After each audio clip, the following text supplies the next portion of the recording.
What's going on, fellow A-Plusters? It's your host, Adam Perez, back once again after a week hiatus for a brand new episode of A-Plus Hero Report. We got 6 main topics for you guys today as we're going to be diving into some DCU news as Teen Titans seems official as it gets its first writer on board. We're also going to go ahead and get into some MCU news as we look to the future for Shang-Chi 2, Ironheart, along with Wonder Man, and some possible cancellations of future sequels. We'll definitely get into that for you guys.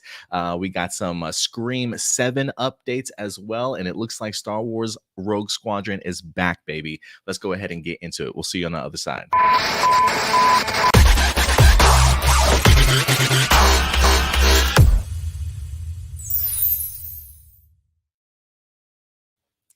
Good evening, ladies and gentlemen. Good to have everybody back for another episode of A-Plus Hero Report, your weekly stop for your Marvel, DC television, and movie news as we go ahead and wrap up your weekend streaming live for you guys over on YouTube, Facebook, and Twitter today as well. Wherever you guys are watching us from, go ahead and chime in. Hit that live chat. Let us know where you're checking us out from.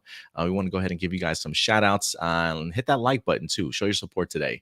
But look who's with us today. We ain't got Stuart, but man, the man of the hour, good old Indy Uchiha has decided to grace us with his presence this weekend. It's good to see you, buddy. I missed you. We miss you every week, man. It always doesn't feel complete without you, bro. Nah, I appreciate it. Missed y'all too. You know what I'm saying? But nah, man. Life has been lifing, but life gave me, you know what I'm saying, a golden ticket to come sit in on Hero Report and see what's going on. Yeah, man, we're going to get into it this week. We got a lot of topics to definitely get into. 6 main topics for you guys. If this is your first time joining us for A-Plus Hero Report, we got an honorable mention sections that kick off the show for you guys. Just a section where topics that we didn't think would make the cut, but certainly felt you certainly deserve to certainly talk about today. We're going to get into 6 topics, and then afterwards, we're going to get into your live viewer questions to go ahead and wrap up the show, guys. But it's good to have everybody back. Let's see who's in the live chat with us today. We got good old Blossom certainly coming through. We got Ram Jam here as well. And of course, Enrique Perez, he says, I just saw the first new trailers for the Garfield movie, Inside Out 2 and more. I didn't even know they dropped the Garfield trailer. I did see the Inside Out trailer a couple days ago. But I don't know. Have you seen any of those trailers yourself, Indy? Be honest with you, no.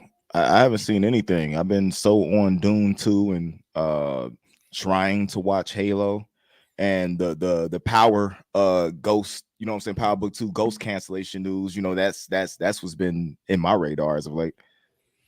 Enrique also says the Oscars were last weekend. You know, we were going to try and do some streaming of the Oscars this past weekend, but I completely forgot that I was going to be in Austin that weekend, and I didn't even get a chance to watch the Oscars, unfortunately. I just wound up watching highlights and clips from it. Some people saying it was some of the best Oscars that they've had in a really long time, but he also says The Boy and the Heron wins Best Animated Feature, knocking off Spider-Man Across the Spider-Verse. Did you ever get to see Boy and the Heron? Because I heard a lot of people were pretty upset that Spider-Man 2 didn't make it. I understand why, you know what I'm saying, and I think it has to me. I think it's the thing we say about comic book movies not getting the proper respect they needed or that they need. But The Boy and the Heron is a really well written, directed. It's a visual masterpiece. Not saying that Spider-Man isn't, but for me, the first Spider-Man movie was better than this one. The second one felt a little convoluted to me. I got you. Maybe that's why. Well, hey, you know what? It got its flowers last year. Got a chance to celebrate. So it's time for somebody new here, I guess. Billy, what's up, Billy? Good to certainly see you in here. She's saying Ryan Gosling singing "I'm Just Ken" was the highlight of Oscar night for her.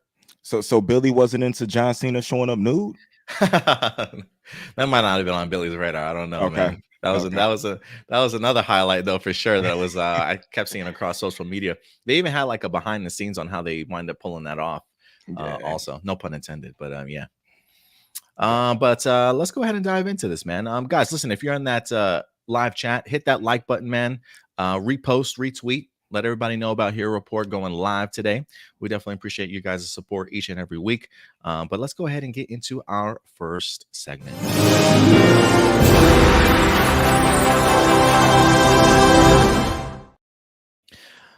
You know, Indy, I'm gonna let you go first on this one, because I know you are the anime guy yourself here for Anime Assembled, our host for that weekly show. But this is something that we didn't get a chance to really talk about last week.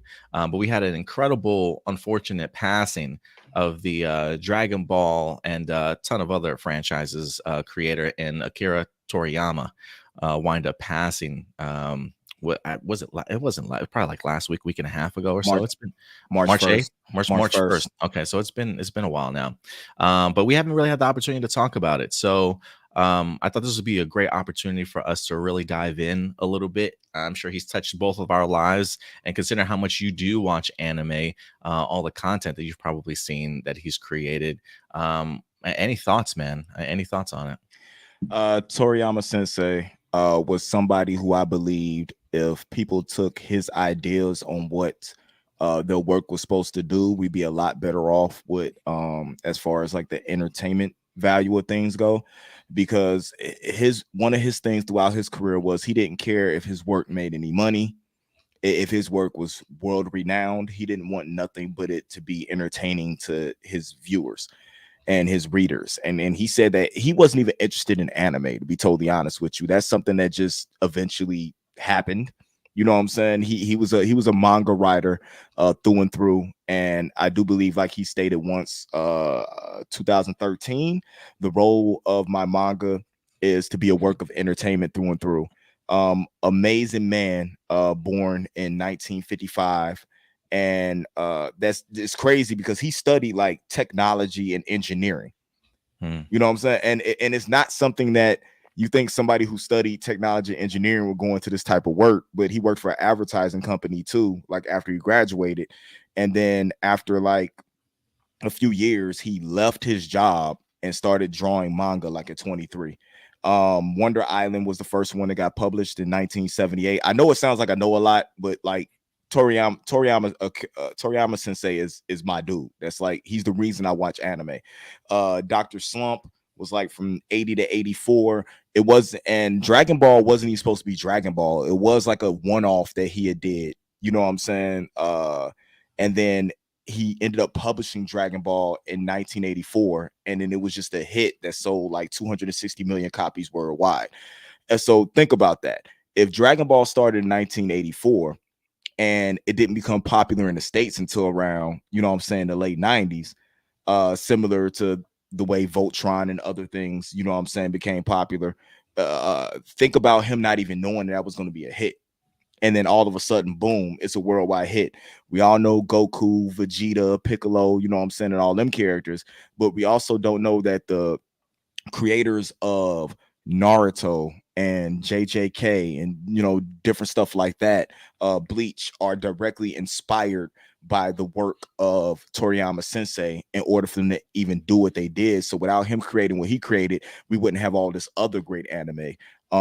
Big ups to Solo Leveling, the animators, because they were off a week, and when they came back, they animated a scene of the main character doing Goku's warm-up, you know what I'm saying, before a fight. So it's definitely a hit to the anime world. But a Dragon Ball is going to live on. He picked somebody really good, you know what I'm saying. His illustrator he's been working with side by side for years was already pegged as his successor. It's just that unfortunately he's going to end up taking over a little earlier than what he was supposed to. And with this, thank you, Marcelino. I was just finna get into that. With this, we look at like Betty White, Bob Saget, Kevin Calroy, JDF, with Game Theory retiring, Rooster Teeth shutting down. We're losing a lot, but I feel like we have so much to go in the future. And I really believe that Dragon Ball is going to live on in the hearts of all. And just thank you to Toriyama Sensei for everything that he did for my childhood. Yeah, absolutely, man. It's fun that you mentioned the idea of like him creating Dragon Ball and it being produced, and it took a while before it became a hit here. Because you're absolutely right. Because I remember growing up in high school, discovering Dragon Ball Z for the first time, and really the only way I was able to even watch it was through old like VHS tapes, and it was Dragon Ball and Dragon Ball Z like recorded on these VHS tapes. So it's like they were already already behind. You know what I'm saying? Like they were already out for such a long period of time, and the videos were all kind of distorted, just in like English subs and stuff. Like that's how I got my fix on Dragon Ball Z before it even became like weekly broadcast type of thing. So you're absolutely right. It definitely took us a while to catch up on it, but yeah, man, I'm so glad that you had some things to say in there. And I personally was kind of trying to figure out how, if anything, if Dragon Ball was certainly going to continue. So the idea of what you mentioned definitely brings some I don't want to say closure, but some clarity for sure. They even went ahead and did a press release for him, saying that we are deeply saddened to inform you that the manga creator Akira Toriyama passed away on March 1st due to acute subdural hematoma. He was at the age of 68. It is our deep regret that he still had several works in the middle of creation with great enthusiasm. Also, he would have many more things to achieve. However, he had left many manga titles and works of art to this world. Thanks to the support of so many people around the world, he's been able to continue his creative activities for over 45 years. We hope that Akira Toriyama's unique world of creation continues to be loved by everyone for a long time to come. So yeah, man, rest in peace for sure, Toriyama. Yeah, thank you for a great childhood for sure. Blossom coming through with the super chat. I wasn't much of a Dragon Ball fan, but I admire the hard work and imagination of that man. So long, Toriyama-san.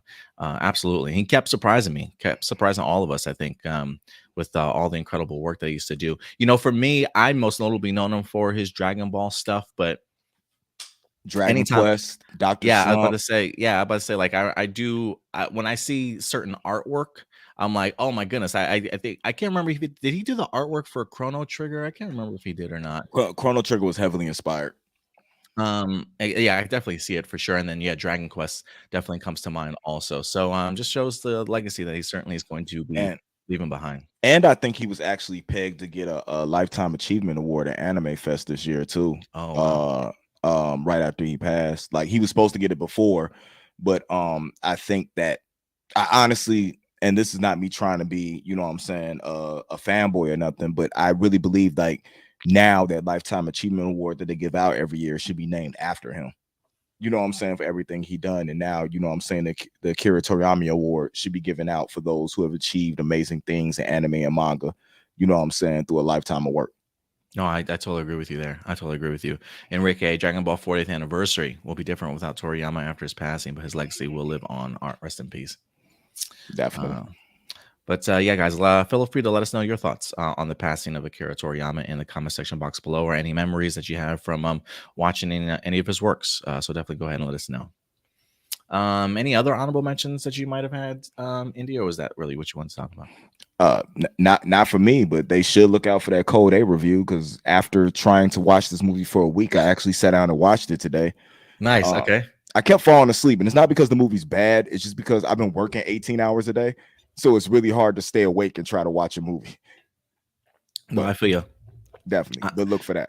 I just finished finally getting around to watching the Millie Bobby Brown movie Damsel on Netflix. Went ahead and dropped that on our YouTube page, so check that out if you want to check out my review. If anything, I'll probably be dropping a report card. If not tonight, then definitely tomorrow. And whenever you get a chance, Indy, feel free to drop your report card for Code 8. Probably tonight. I'm doing nothing but watching movies and doing reviews for the birthday, yo.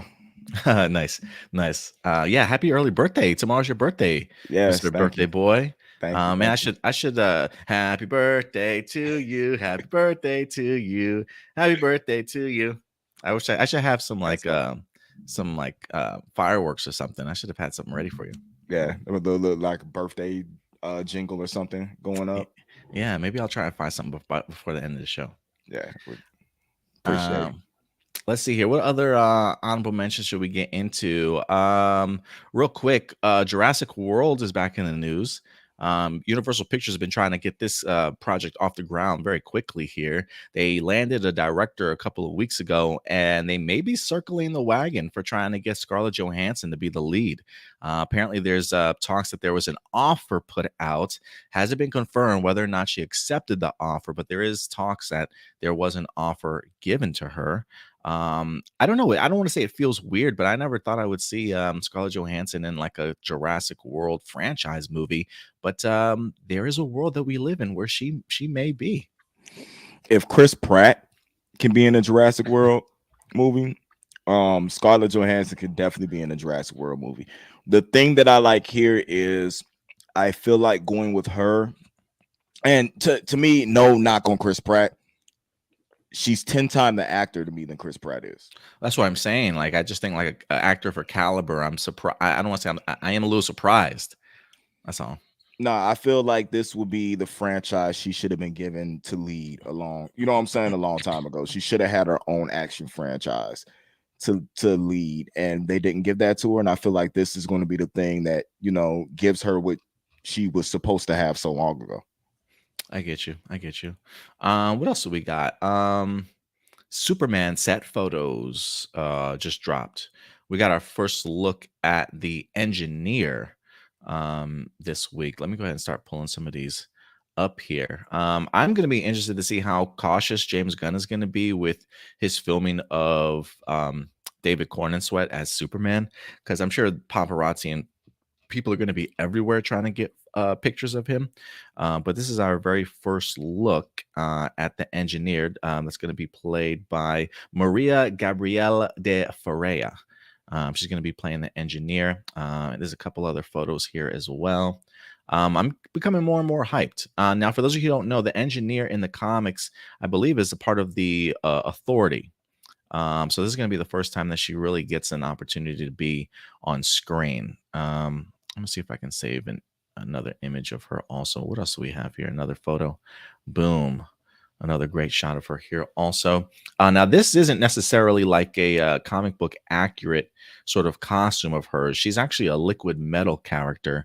It does make me wonder, if anything, probably the idea of once this movie's in post-production, probably adding some sort of visual effects to her or whatnot to certainly make that pop a little bit more. Any thoughts on it, Indy? I'm wondering if that's the reason why she always got them things coming out her side, like in every picture, no matter what pose she takes, those little arm things are always coming out the side. Yeah, I think those are probably for her, probably flying, maybe is what I'm thinking. Yeah. So Or I'm some sort of interested. harness or something. I'm getting more and more interested in this movie. So they're doing a good job as far as like the promo and stuff is going. I think they got the casting totally down. So I'm gonna be interested in if Gunn can get his vision across properly. And if he can do that, this might be the franchise they need other than Batman to bring success back to DC. Yeah, no, I agree with you. I feel like they are saying a lot of the right things when it comes to this movie. I feel like anytime somebody's in front of the camera or the mic, especially Rachel Brosnahan, I think she's like the perfect spokesperson for this movie. She continues to get me excited. But so these are the pictures of the engineer. For those of you who are wondering, this is what she's supposed to look like in her like liquid metallic form. Now, apparently in the comic book, she can revert from her human form to her metallic form. So she's not always stuck in that particular phase of hers. So I'm assuming, if anything, I am kind of curious as to when this certainly takes place. Is this before she acquires her abilities? It looks like she probably already has her abilities. This is like some type of move here to activate her powers, or she's shooting something out. I have no idea, but definitely looks like he's probably got some post-production work to do for sure. But yeah, let us know your thoughts, guys, as we hopefully continue to get more and more information about Superman as it continues to film. And last but not least, The Crow, baby. We wind up getting our very first look at The Crow. It wind up dropping a brand new poster also. It says coming soon to theaters. It didn't give us a release date, but I am expecting it's this summer. If not, maybe like, for some reason I thought it was coming out in April, but maybe I'm wrong. But we got Bill Skarsgård, who's going to be playing the character Eric Draven from the 1994 classic The Crow that was played by Brandon Lee. They did drop themselves a brand new trailer this week. And I got to say, man, I've seen a lot of mixed reactions. A lot of people not a fan of this trailer at all. People just already crapping on it. I had some people say it looks great. Some people that have seen it have seen also people say, I'm going to go ahead and give it a shot, sort of thing. So a lot of mixed reactions to the trailer. But I think as a movie, I think that's the kind of buzz that you want. Don't you think, Indy? I think I'm in the negative review part so far, what's going on. To me, I don't know how many of you guys actually watch wrestling, but to me, this is mimicking AEW. It feels like Sting passing his persona on to Darby Allin. That's exactly what it looks like to me. I'm just not in for the look that Skarsgård's got going for this. I know that it's not his, you know what I'm saying, choice on visuals or whatever, but he's a hell of an actor. Yeah. So I'm wondering if past the makeup and everything that's going on in the vibes, the cast that they have, I feel could probably bring the material to life. It's just that we have to get past what it visually looks like, and they might just draw us in. So I'm willing to give it a chance. It's just that this looks like murder Joker. Like that's and I think that might be the issue. It looks too much like a Joker we didn't like. Yeah, I will say I did see somebody's quick review on it saying that it looked like Jared Leto's Joker, and we're like, nobody could stand that guy. And now we gotta see the Crow in that design. So yeah, I do think there's an element of the look already kind of turning people off. And so I'm hoping that we can get past the look, and I'm hoping that if the story is certainly there, because you're right, I think if there's anybody I can think that can take this material and make it good, it's probably Bill Skarsgård. So that's where, if anything, my faith certainly comes into play. But you know, I'm gonna give it a shot. The trailer didn't um blow me away or anything like that. I thought they had some really cool visual moments in here. I mean, if you're talking about somebody coming back from the dead to revenge the loss of the person that he loved, especially in such a traumatic way that I think the trailer really depicts. Yeah, this man is out for blood for sure. And they definitely showcase that in here. But there is an element of the 1994 Crow that I do think is missing from this trailer that I hope is actually um in this movie, and that is, despite him out here to kill the people that took him and his girlfriend's life, the people that he does come into contact with, he does touch them in like positive ways in regards to like having them change their life a little bit, right? Like he talks to like a drug addict, and she gets her life back in shape to be the mother she's supposed to be. Helps the detective in the movie stop smoking, and like he leaves like breadcrumbs of hope and having people turn their lives around. So I hope it's some element in that movie of this, and not just the idea of just a blood fest on the big screen. There's some really cool visuals in here. The fact that he like blows somebody head off with the shotgun, I think, is super shocking. The idea of him like even shooting himself through the chest in order to kill the person behind him. Some really cool visuals, I think. So I'm open to it, but I do see a lot of pushback about it. Like, this isn't my Eric Draven sort of thing. And I want to give the script some time to certainly breathe a little bit and give Bill Skarsgård the opportunity here. I don't think anything's going to live up to the original for sure. I mean, if this movie bombs, look, we always have the 94 one that we can always go back and certainly enjoy.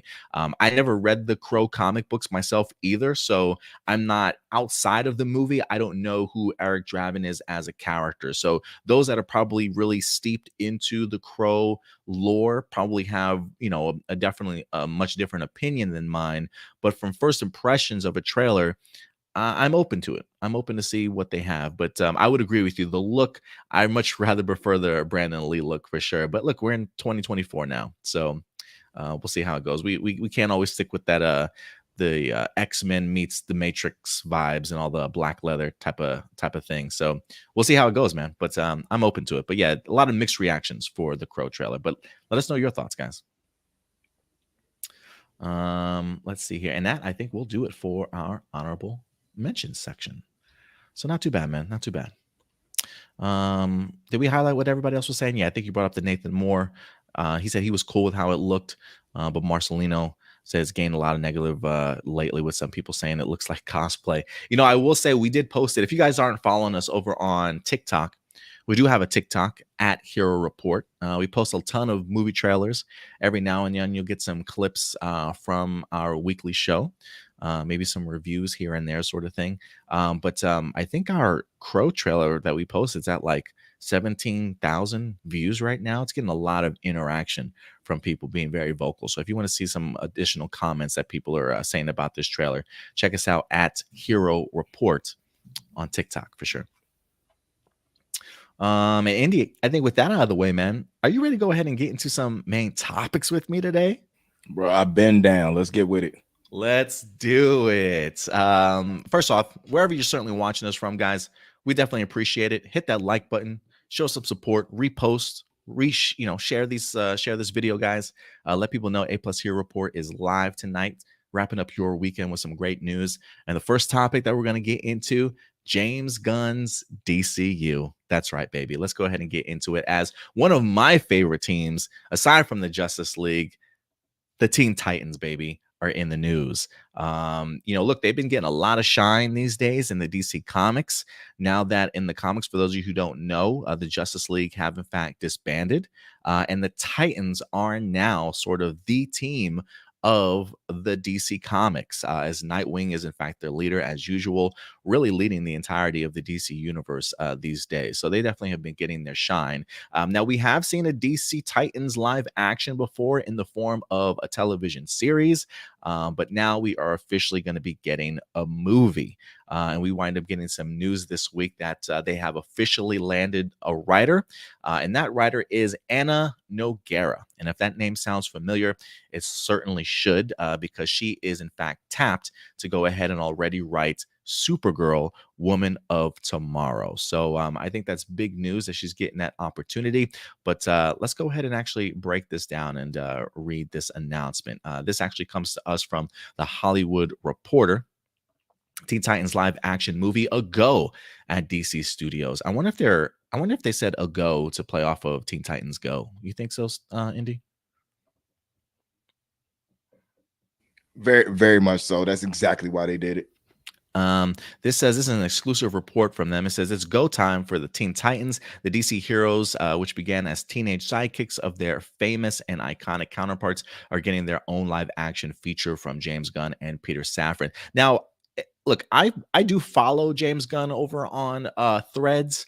I am fascinated with the idea. He's usually really quick to debunk or fact check anything. I don't believe he's said anything about this news as of right now. I think he's been pretty quiet. I wonder if maybe this is idea of a Teen Titans movie is a little bit further out, so he kind of maybe wants to wait before he confirms anything like that. So it'll be interesting. If you guys have seen James Gunn talk about this Teen Titans news, please go ahead and let us know in the comment section. It says the comic book movie division of Warner Brothers Discovery has tapped Anna Nogueira to pen the screenplay for the project. The hiring further ensconces the actress and playwright turned scribe into the DC family. She's already writing Supergirl, Woman of Tomorrow for the label. They do talk about this team being introduced back in the mid-60s, and then eventually turning it into the new Teen Titans, which became a massive hit. The run matured the characters, defined personalities and relationships, and introduced true arch nemesis with their many themes and ideas that still reverberate in the comics and other storytelling forms in modern day. That's how I personally got introduced to the new Teen Titans, was the run by Marv Wolfman and George Perez. No relation, unfortunately, but believe it or not, my uncle tells me a story all the time that him, my father, and George Perez actually all went to the same high school. So that's pretty bananas of that connection there. But yeah, there's no details as of yet in regards to the actual movie itself, besides the idea that it officially has a writer. Blossom says, what was that, Indy? Blossom says a ton of jokes about Nightwing. Same thing like Captain America in his suit. I bet Starfire would like a side of fries. This beef patties. Yeah, good old Dick Grayson stays in shape for sure. But look, man, I gotta tell you, man, after DC EU's Titans that we wind up getting on Max Original, I was actually ready for another iteration of the team. I had my ups and downs with that series, some good, some bad, to certainly say the least. I do think it's a series that improved itself over time. But I am ready for a new dynamic when it comes to this team. I think the fact that we have been introduced to the upcoming DC comic or DC movie, Batman the Brave and the Bold, where we already have an idea that the Robin in that movie is going to be Damian Wayne. And I do believe they've already mentioned the idea that we will be introduced to the rest of the Bat family in that movie. to me lets me know we probably already have a Nightwing in this universe. So when I think of the concept of Teen Titans, I definitely do think that Nightwing is going to have a huge role to certainly play. I did even see somebody suggest the idea like, hey, maybe if they introduce Damian Wayne in Brave and the Bold, if he's still a little green behind the ears, maybe this is an opportunity for Nightwing to kind of take him under his belt and maybe make him the leader or make him a member of the Teen Titans. I would be interested to see what path they certainly go. There's a part of me that really wants to see that family dynamic between the new sort of Teen Titans with the group that we've had before. And really the main group here, if we look at the entirety of them, Raven, Cyborg, Starfire, Donna Troy, Wally West, I personally would like to see them all in this film, but it does make me wonder as to whether or not they're going to be sort of our main characters or not. Or if this is going to be the case of Nightwing and maybe one or two of these stable characters like a Starfire and a Donna Troy. Heck, maybe even give me a Cyborg. If I can get like those four characters involved, training sort of a new batch of Teen Titans, new sidekicks, where you get the opportunity to then introduce. Look, I don't know if we would get like a Tim Drake in here, or if they're just going to go ahead and jump into the Damian Wayne Robin on this team. Maybe we do get like a Wonder Girl in here and some additional members, maybe even an Impulse. I don't know if that starts turning into like a Young Justice thing or not. But considering the fact that we are going to be jumping into a world where these characters are really already established when we get to something like a Superman movie, it does make me really curious as to how far along this team of Teen Titans already is. Is this going to be like their first formation of them, or have they been around a while as well? And now once we jump into this movie, we've got ourselves a group of veterans that are there maybe training a new up and coming team sort of thing. I would honestly be open to that. So I'm cool with that idea. Or again, because with the current run of DC Comics really having the Titans as their older counterparts, as we just pointed out, really as their significant team, I do wonder if maybe while they're titling this movie the Teen Titans, if this title doesn't get changed to something like Titans. So I think there's a lot of interesting opportunities here. And I kind of want to know your guys' thoughts. Like if you had the opportunity to put together a Teen Titans group, what would your lineup certainly look like? I would be really interested to know what you guys think in that regards. But Indy, you hear this news. First off, do you have any connection with the Titans themselves? And if so, what are your thoughts about this movie being made? Very much so. The OG Teen Titans. Teen Titans. That's the generation I grew up with. I wasn't too much on the Teen Titans Go, although I love how they paid homage, you know what I'm saying, to the original Teen Titans. Also coming into Young Justice. You know how I felt about Young Justice. And that was my problem from really having an issue with Titans, because they aired at the same time. So Yeah. it was hard to get Titans is love when Young Justice was so good, at the time it was going on. But I'm geeked for this. If they're gonna give me a proper Titans movie, which the Titans show wasn't bad to me, like you said. I think budget issues and just not knowing the direction they really want to go with the characters were the issue. Although I do feel like it was well done for a live action show. You know what I'm saying? So I'm all for this. I have no idea what my lineup would be, because the Teen Titans lineup has been insane. Like I don't know if they go Dove and Hawk again. Right. Is Superboy on this team? Yeah, I don't know if they do like Dula Dent, like if they go Joker's daughter Harley Quinn, if they go Flamebird, if they do the new Teen Titans, because the new Teen Titans is normally the lineup that we normally get with Cyborg, Starfire, Raven, Beast Boy, and like that. Arsenal has his own lineup of Teen Titans, or if they just go with the original team, you know what I'm saying? Kid Flash, Nightwing, Aqualad, Wonder Girl. Aqualad would be dope. I think Arsenal, like Speedy Arsenal, was part of it too. Yeah. I don't know if Lilith was in the original, but I know Hawk and Dove. Aqua Girl, Bumblebee, Flame Bird. Like I don't know if they go with the original or if they just try to mix it up, but it's going to be interesting to see what they do when it comes to this, because I would love, like you said, to me, Aqualad would be sick. You know what I'm saying? Like, I think that's what made Young Justice so good, was Aqualad becoming the leader. You know what I'm saying? Everything going on, you know, Dick Grayson Robin actually being pushed back to, you know what I'm saying, a sidekick, you know what I'm saying, like number 2.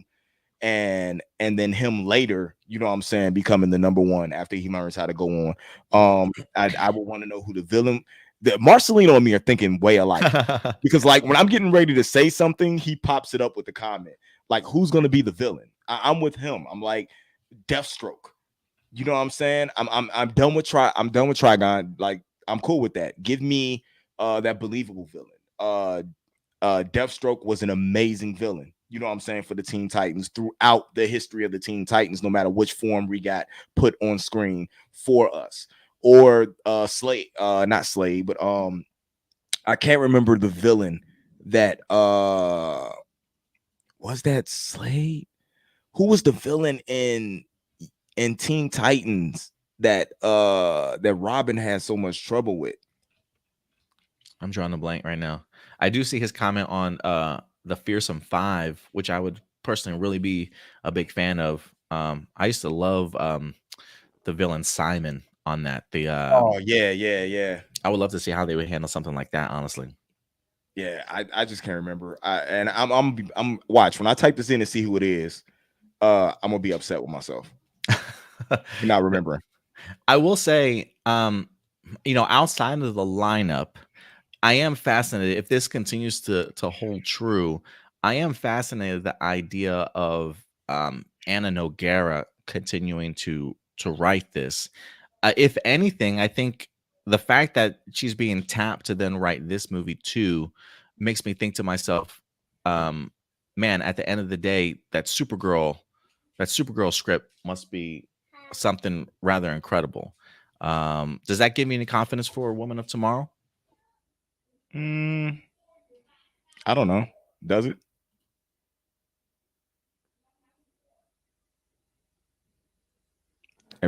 You okay? I said I will hold off on saving Deathstroke and instead choose the Fearsome Five because they haven't been used yet. Plus, it would be cool seeing a Team Superpowers versus a Team Superpowers movie. I can dig it.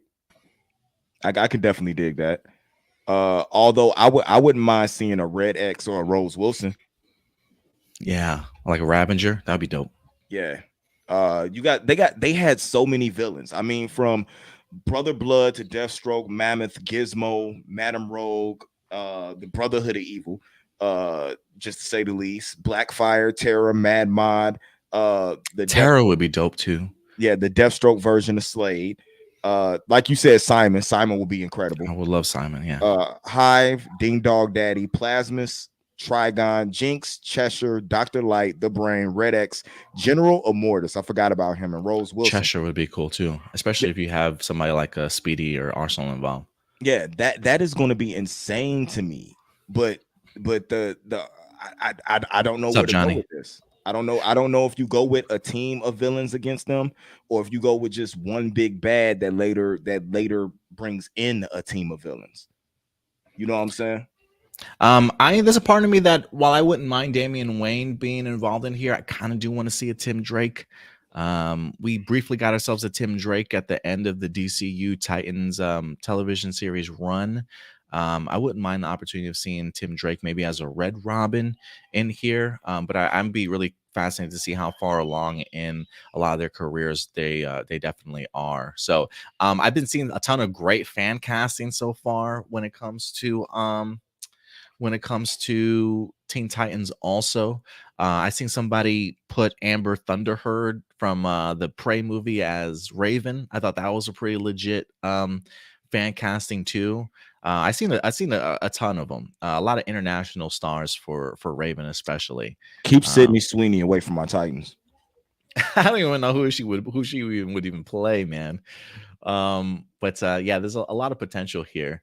Do I have my phone on me? I can never bring up my Instagram for some reason. I have the worst luck on signing into my Instagram So, over on my actual computer. somebody said Zendaya is Starfire. No. Don't know if she can fill out the costume, bro. Well, absolutely not. I did miss your take on Anna Nogueira and Supergirl and the idea. Like, do you think her coming back for this does that give you confidence? Yes. Yes, that gives me a whole lot of confidence when it comes to that. I'm for it. I'm for that, and that almost makes me feel like I need this to happen. Not more like I'm hoping it will happen, like I need it to happen because I need to see what this vision is. Yeah, I'm really curious as to what direction they're gonna go ahead and take this, man. I was kind of surprised that it was getting announced. There were a couple of rumors that were already swirling around the idea that like I think there was even like a Plastic Man rumor out there. There were like 3 or 4 rumors out there that James Gunn said like two of these 3 are actually true and happening.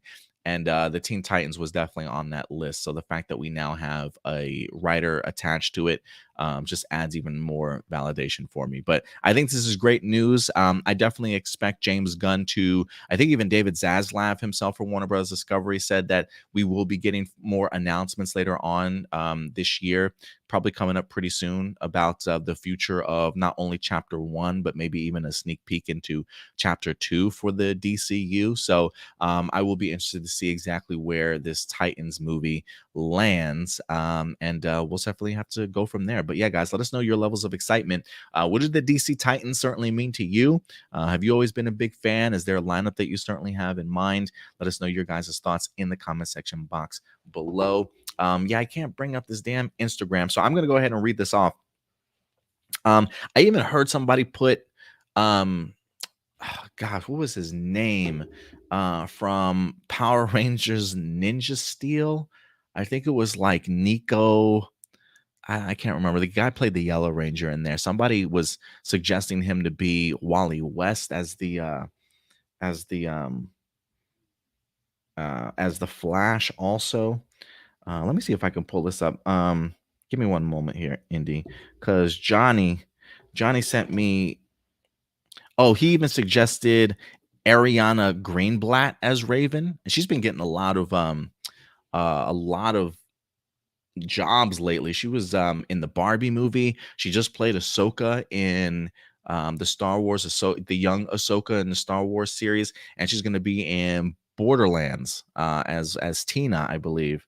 But he suggested Ariana Greenblatt, Dallas Dupree Young as Cyborg. He's going young though. Like his lineup is very young.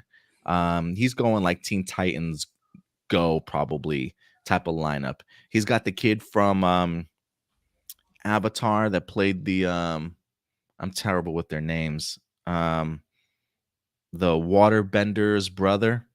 Ian Oatley as Robin. He's suggesting him as Robin. Dora Dolphin as Starfire. I'm trying to remember where I've seen Dora Dolphin from. And Malachi Barton as Beast Boy. So he's got some pretty good ones on here, but he's definitely going more the younger route for his Teen Titans team for sure. So yeah, we'll see. I there's a part of me that thinks it's going to be a mixture of veterans and a mixture of some newbie actual teenagers. Nah, I need Michael Rainey Jr. as Cyborg. I wish I could bring up these damn names. Give me Michael Rainey Jr. as Cyborg, and then give me Gianni as Wally West. Gianni? Where's he from? They're both from Power Book 2. Okay. Ghost. Gotcha. Give me him as Wally West or as Speedy. He could become Arsenal. Don't give me as Wally West. Give me somebody else as Wally West. Give me him as Arsenal. And then those are the only 2 castings that come to mind right now. Yeah, I might have to sit with this one before I get my casting. Yeah, we might have to come back to this and like each make our own individual posts, like on Instagram or something about that. Maybe we'll just do a side video of our fan casting. I've seen some great ones though so far. Yeah, so we'll see, guys. We'll keep you posted. But yeah, let us know your thoughts on the idea of a DC Titans movie in the comment section box below. All right, and with that out of the way, Let's go ahead and transition over to our next topic from DC to the MCU. And we actually got a couple of Marvel topics we're going to be getting into and sinking our teeth into this time around. But first up, look, it's no surprise that when it comes to Marvel Studios, we've heard from Bob Iger himself. Even the idea of Kevin Feige mentioned the idea that, look, we've had a lot of quality or quantity, I should say, over quality lately. And apparently somebody even came out this week and said that initially there was a mandate for the Disney Plus to make as much content as they possibly could for streaming services. I can't remember exactly what executive wound up mentioning that, but apparently there was a mandate, probably during Bob Chapek's run when Disney Plus was launching, the idea that they wanted as much content as possible for Disney Plus. And it seems as though Marvel Studios took that word for word and went ahead and made a ton of content, maybe not up to the quality and standards that we're certainly used to. Some really good ones, some missed, some just good. But we are taking a step back when it comes to Marvel Studios. Bob Iger has come out and mentioned the idea that they are going to change course here a little bit, maybe cut back on the amount of things that they have in production and start really focusing on the quality again. And that means, according to a brand new report, maybe taking less risks. And look, I will always be one to say I don't think taking risks is a bad thing. Maybe not as many as they've certainly have been all at one time, but I do think they probably need to be a little bit more calculated. But they are trying to become as risk averse as possible. And this comes to us from a brand new article here from Forbes magazine. This is their MCU report here, if you will, saying that the MCU report, no Eternals 2, no Captain Marvel 3, and no Ant-Man 4 as Disney gets risk averse. And I will say this before we even get into the article, I am a believer that not all box office flops are created equal. And there's a part of me that sometimes thinks that maybe the Marvel Studios just looks at a box office flop and they just immediately go, yeah, we can't do a sequel to that. And I'll dive a little bit more into this as well. But let's go ahead and get into this article here. It says Disney has been thought to be scaling back the MCU, which has recently become overloaded with underperforming films in theaters and vastly expensive shows on Disney Plus. Now we may be hearing what that will look like in practice. Insider Daniel Rickman is reporting that Eternals 2 is no longer in development. And other potential projects like a third Captain Marvel movie or a fourth Ant-Man will not be pursued. If you've been tracking Marvel's hits and misses, these three specifically may not come as a huge shock as something Marvel does not want to invest in from there. All poorly performed, relatively speaking, among critics and at the box office. The three last films in question. So let me go ahead and bring this up. They had The Eternals, which 47% Rotten Tomatoes. But it made $402 million worldwide. I can't remember when that movie came out. Did that come out like during the pandemic, like right after the pandemic? Indy, can you find out that release date for the Eternals for me? But for a brand new team, I think that's probably a pretty good amount at the box office, if you ask me. That a group of people that nobody have ever met before, underperforming critic-wise.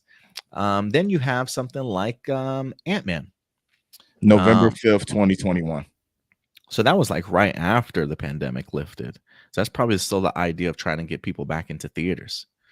Then you got Ant-Man and the Wasp: Quantumania, 46% Rotten Tomatoes, $476 million. I don't know exactly what Ant-Man 2 wind up making at the box office, but they are clearly not impressed with that amount of money. But this is where the ish hits the fan, if you will, despite the idea that this is probably the best Rotten Tomatoes critic score, and I think even the audience score is even better than this. But for the Marvels, 62% Rotten Tomatoes. But this is where the box office kicks in at $206 million worldwide.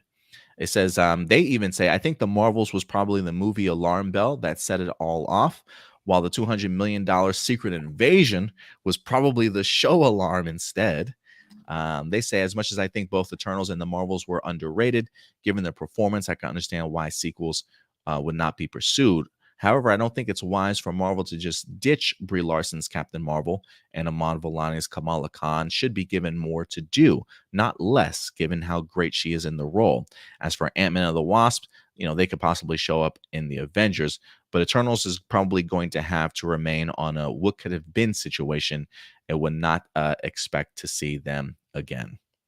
It is important to consider what era Marvel is moving in right now. They're about to kick off several extremely important properties from here, namely the Fantastic Four, and then later their take on the X-Men, in addition to keeping other heroes like Spider-Man and Captain America floating. So in this context, slotting in a fourth Ant-Man movie or Eternals 2, which would probably still cost several hundred millions each, seems ill-advised.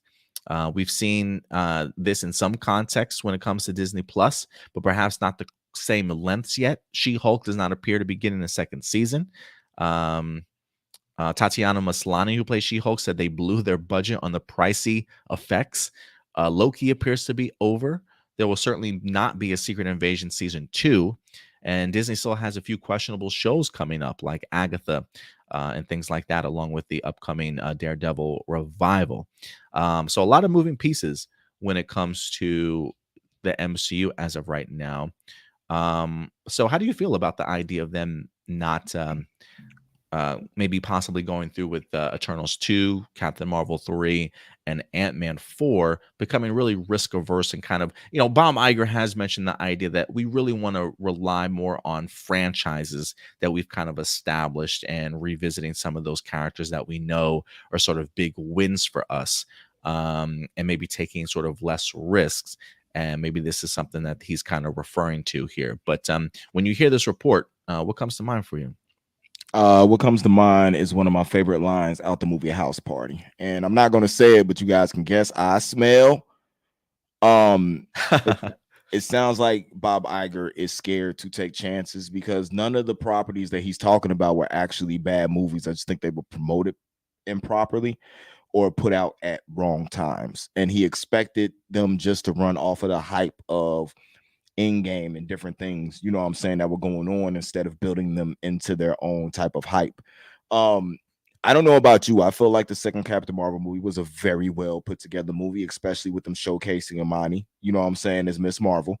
I was really, really into, even though a lot of other people weren't, I really liked the story behind Secret Invasion, especially when it was coming to dealing with other characters and let us get behind the scrolls, you know what I'm saying, and really seeing what was going on with that, and seeing how some of them didn't believe that, you know what I'm saying, old boy was there to help them, or you know what I'm saying, he was taking too long, so they were starting to rival against, as you should. If you've been promised a home world and you've been doing all these missions for this person and he's getting all the glory and you still don't have a home world, I think I'd be pretty pissed off too, so I don't know. I would rather reshuffle and re-come back. I wouldn't. Some characters, yes, they probably don't need their own series or movie or something like that, but the characters shouldn't just be jettisoned all at one time. Like Brie Larson's Captain, none of them characters out of Captain Marvel should not show up again, especially when it comes to Miss Marvel. You can't get rid of Nick Fury until he dies on screen. The Eternals, I really, really, really want my Black Knight. I want Black Knight so bad. Me too. So, but I don't know how I feel about that. Can you put a Black Knight in a Blade movie, you know what I'm saying, or something like that, and we still get the same satisfaction?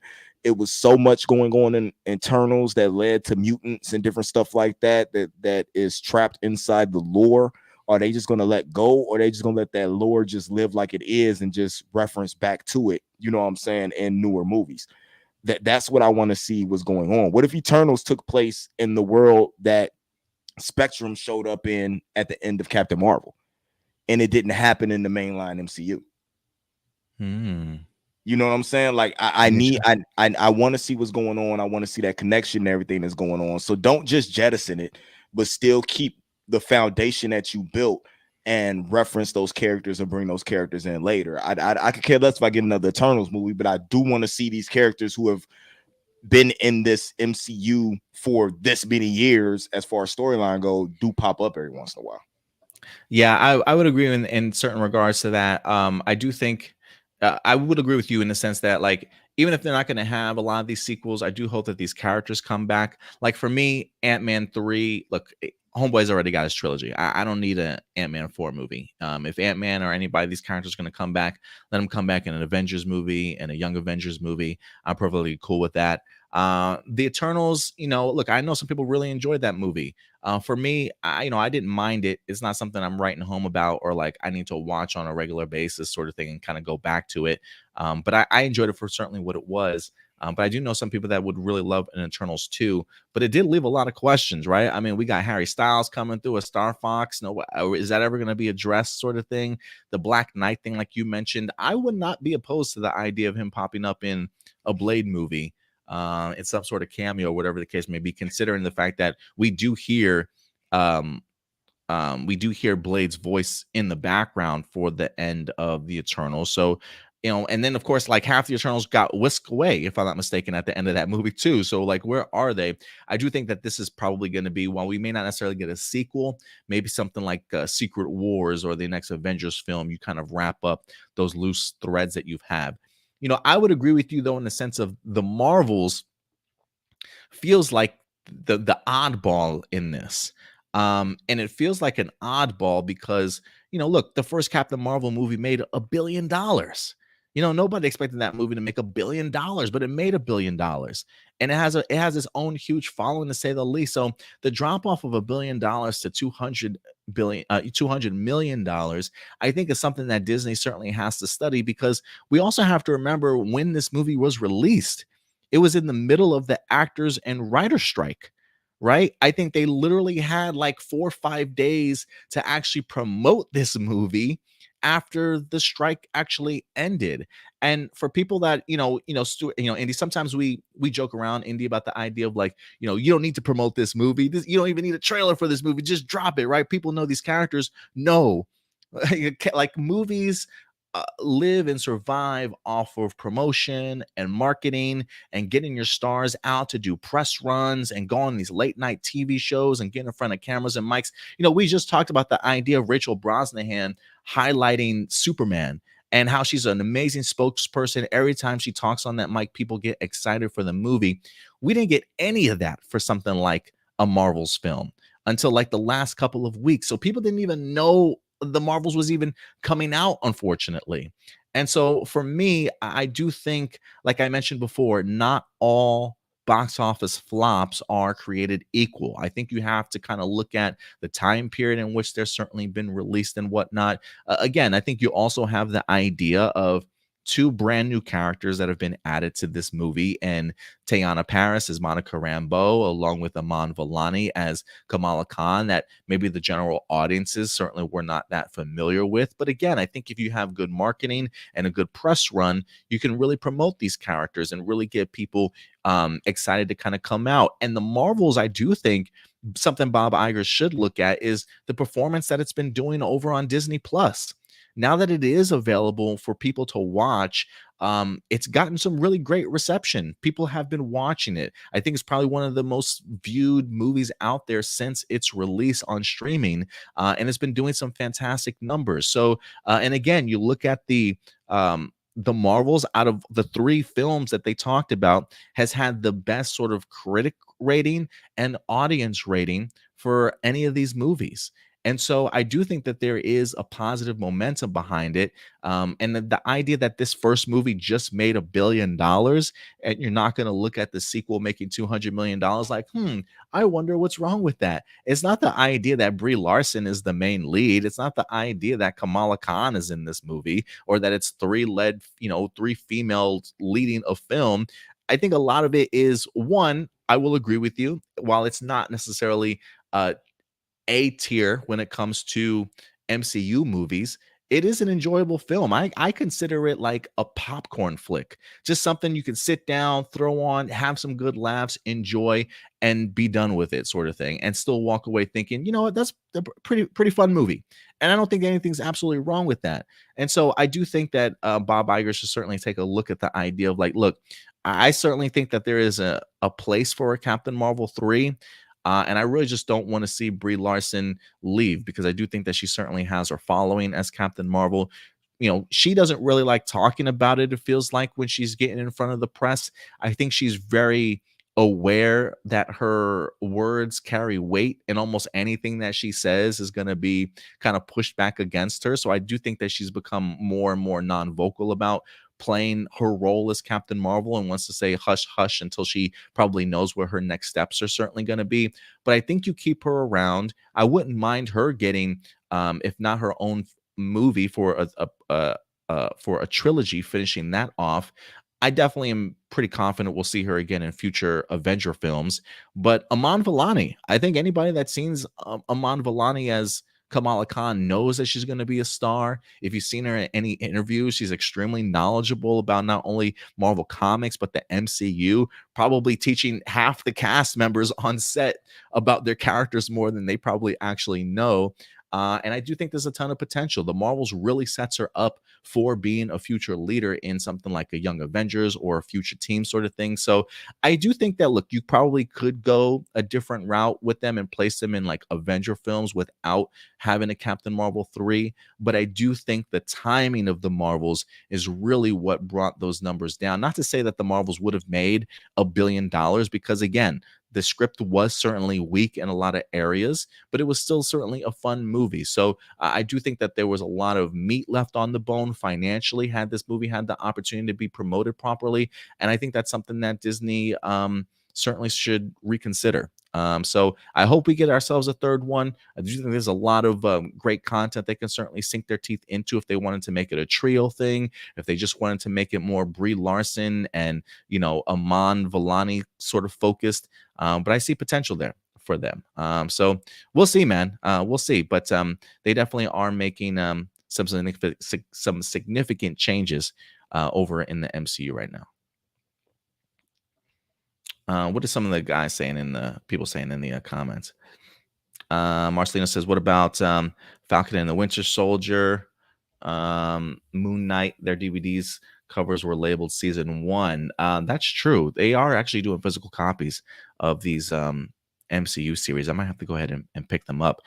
Do you think we're going to get season 2s of any of those, Indy? Falcon and the Winter Soldier, I don't think we're getting a season 2 because we're getting the movie.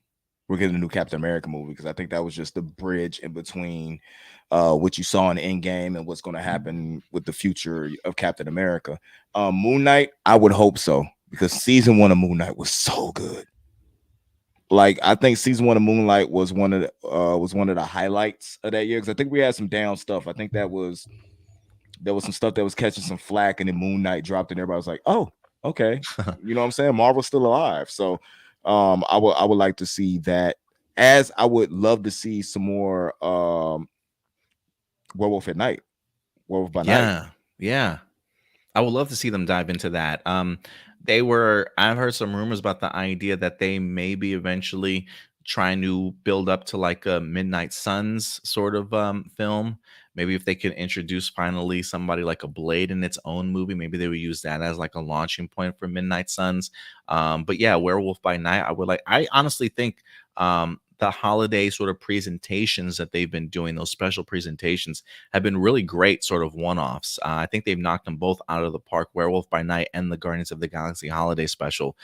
So I hope that they continue along with those specials. But I would agree with you with Falcon and the Winter Soldier. I don't think we're going to get a season 2. I think now that we're going to begin our Captain America 4, I think that's what the launching point for that series was for. But we'll see. We'll see. And Nathan Moore says, if the writing and storytelling doesn't improve, it will not change anything. And you're absolutely right. And to Marvel Studios' credit, though, you know, one of the topics that we talked about here maybe 2 or 3 weeks ago is the idea that a lot of these films are being reworked. Captain America is actually going to be going through some heavy reshoots here this upcoming summertime, if I'm not mistaken. They saw the movie. They've heard some of the pushback. I don't believe it's gotten great test scores. And so they are changing some things in order to make that film better. I think they've also brought in some significant writers for the Thunderbolts movie as well. That movie, I believe, is officially filming. But they have brought in, they did have the writer from Beef, from the Netflix series Beef, that got some really great Emmy recognition. And along with they just brought in the showrunner for what was it? The Bear, if I'm not mistaken, also that cleaned up at the Emmys too. So, they are aware that there needs to be more quality over quantity, and they are behind the scenes certainly making those significant changes to make these movies better. So, I mean, look, we still have Deadpool and the Wolverine, which I think is going to be incredible. Hopefully, getting people's hopes up once again and getting them hyped for the MCU. And with Marvel Studios having this opportunity and time, and I think this is one of the benefits to things like the writer's strike and actor strike happening. That they probably had a really come to Jesus moment, in a sense of realizing and looking at what they had and thinking, yeah, we really have to improve upon this, and then making the significant changes. So I would agree with you. I think the writing and storytelling does need to improve if anything is going to change, and I think Marvel Studios is listening in that regards. But any thoughts on that, Indy, before we move on? No, I just think that I don't think it's the fact that storytelling needs to improve. I think it's the I I'm trying to think of a way to describe this. I don't think it's that storytelling needs to improve. I think that stories need to mesh better. I think the order that they're telling stories need to improve. I don't think it's necessary. I get you. The storytelling is how they're telling it. I can see that. The MCU right now feels a lot like trying to read a Game of Thrones book. No joke, bro. No, it's all over the place right now. So I think once they piece everything together and then we go back, we're like, oh, and I just think I think they feel we're smarter than what we really are. And they don't know that we just want to be spoon-fed stuff. But I think in turn that does become a quantity over quality issue. I think when you've got too many pieces out there and they're not connecting as well as they should, or you're leaving way too many dangling pieces and you're not coming back to them till like 3-4 years later, there is a sense of like disjointedness, And so I do think there needs to be like a cleanup and a tightening of their story. And look, let's just say it for what it is. Maybe the multiverse was a terrible second step, or maybe they got too overzealous with the idea of doing a multiverse thing, and now they're trying to maybe you're right, Indy, in the sense that maybe they thought we were smarter than what we really are, and the multiverse has just convoluted our brains and just throwing everything all over the place. So maybe it's a little bit of both, man. Maybe it's a little bit of both at the end of the day. But I would agree in this. If anything, I would say the story definitely needs to be tightened up. For sure. So we'll see how these changes certainly come next. But with that out of the way, I will say, speaking of Iman Vellani, look, if the Marvels doesn't work for her, she clearly has some other ideas. As Iman Vellani recently said, look, after all, she is in fact a mutant. She wants Ms. Marvel to join the MCU X-Men. And look, I will say this. For those of you who don't know or haven't really paid attention to Iman Vellani interviews, do yourselves a favor, man. I mean, this woman is incredible in the sense of just her knowledge in regards to not only the MCU, but Marvel Comics also. And I think this is going to be a great way to go ahead and showcase that. This is with her interview with comicbook.com. It says, speaking of comicbook.com, Vellani revealed that the X-Men would be her team of choice and why she'd pick them over other options. He says, on the big screen, X-Men. I don't think that's a bad answer. I think the X-Men is so cool, and it really just marks her as a legitimate mutant, and all the naysayers can no longer say nay. For those of you who don't know, when it comes to the Ms. Marvel series, at the very end, they do tease the idea that she does have the mutant gene in regards to what is maybe helping activate her abilities. And so she's talking about the idea that, look, if she is in fact a mutant, why not become an X-Men? So it says in the comics, there's a lot we still don't know about Miss Marvel's mutant status. Last year, it was revealed that Miss Marvel's mutant powers have yet to emerge as a result of her also being an Inhuman. And mind you, as a co-writer on the current Miss Marvel comics, Aman Vellani is helping to tell Miss Marvel's story as a mutant, and that could hugely shape the direction of the MCU. She says that's the plan. She also goes on to say, let me see, can I find this? She says, but Vellani says that that's for audiences to decide. And this is where she gets into her comic book lore bag, which I didn't even know. She says, I never thought about that because I still have my own X-Men characters that I look back to. And I think of those books are so timeless in a way. I was just reading Grant Morrison's run and Chris Claremont, which Chris Claremont's a little edgy sometimes, but the Grant Morrison stuff is like, I can read it a million times. I think it totally works, but it's cool for people to kind of accept her as a mutant now. And I don't know if people are actually looking to her as a literal new mutant. And this is the new generation. But yeah, I don't think that's for me to say. I think the audiences will take these two miniseries that I've done, and hopefully they're happy with the results. So, look, while the last place that we saw Aman Vellani as Miss Marvel was trying to recruit Kate Bishop onto the Young Avengers team, Aman Vellani's like, look, I got a backup plan. If this Young Avengers thing don't work out, just kick me to the X-Men team. How do you feel about that one, Indy? Would you rather see her on the Young Avengers or X-Men, or eventually both? Put Aman Vellani in Deadpool right now. You got a cameo in the Deadpool movie. I like to see on both. Like it's not like we don't have crossover between the teams to start off with. There's been X-Men, there's been Avengers, there's been X-Men. They can honestly do both, and she's so young and so talented in what she do. I feel like she would fit no matter where she went. Could you imagine Miss Marvel running around with Jubilee? Oh, that'd be so much fun. All day with Jubilee and some Sentinels attack. That'd be so much fun. So it's so much story that could be written, so much original story that could be written, you know what I'm saying, from that type of experience, that I'm all for it. And she has the knowledge, she has the comic book know-how, because she studied the books. You know what I'm saying? She knows the holy grail of comic bookdom. She knows the character that I believe she'll be able to make anything work. To me, her and Miss Marvel are synonymous. Like when I read the Miss Marvel books right now, I hear her voice in my head for the character. I agree. That's how much it is. So if they're gonna do it, they could do it. And I don't believe Blossom here, because I read this comment, Aman Vellani. I've never heard of her.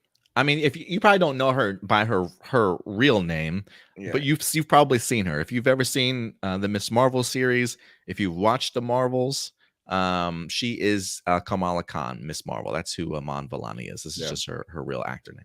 And I love what you're going there, Johnny. I'm so over casting Jenna Ortega and stuff. You know what I'm saying? But I could see her as Jubilee, but that and no. Let her be Wednesday. But yeah, a lot of great opportunities, I think, for Aman Vellani as Miss Marvel. And we'll see. Again, that's another series. Is that going to get a season 2? I mean, that's potential. If they don't want to give her a Captain Marvel movie, maybe we can see more of her in Miss Marvel's 2 if that's the route they decide to go. But yeah, I just think there's a bright future ahead of her. So we'll see if Bob Iger and them continue to give her an opportunity.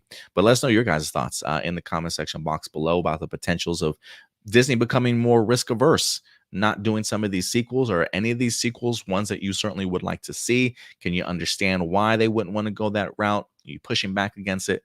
Go ahead and let us know your guys' thoughts in the comment section box below. And with that out of the way, I may change course here. I had the next story lined up, but I'm going to jump over that story for right now. We'll go ahead and get back to it in just a second. But since we are talking about the MCU, we do have updates for some of these upcoming sequels that we've been looking for, along with these brand new upcoming Disney Plus series. First and foremost, let's go ahead and dive into this Shang-Chi 2 news, believe it or not.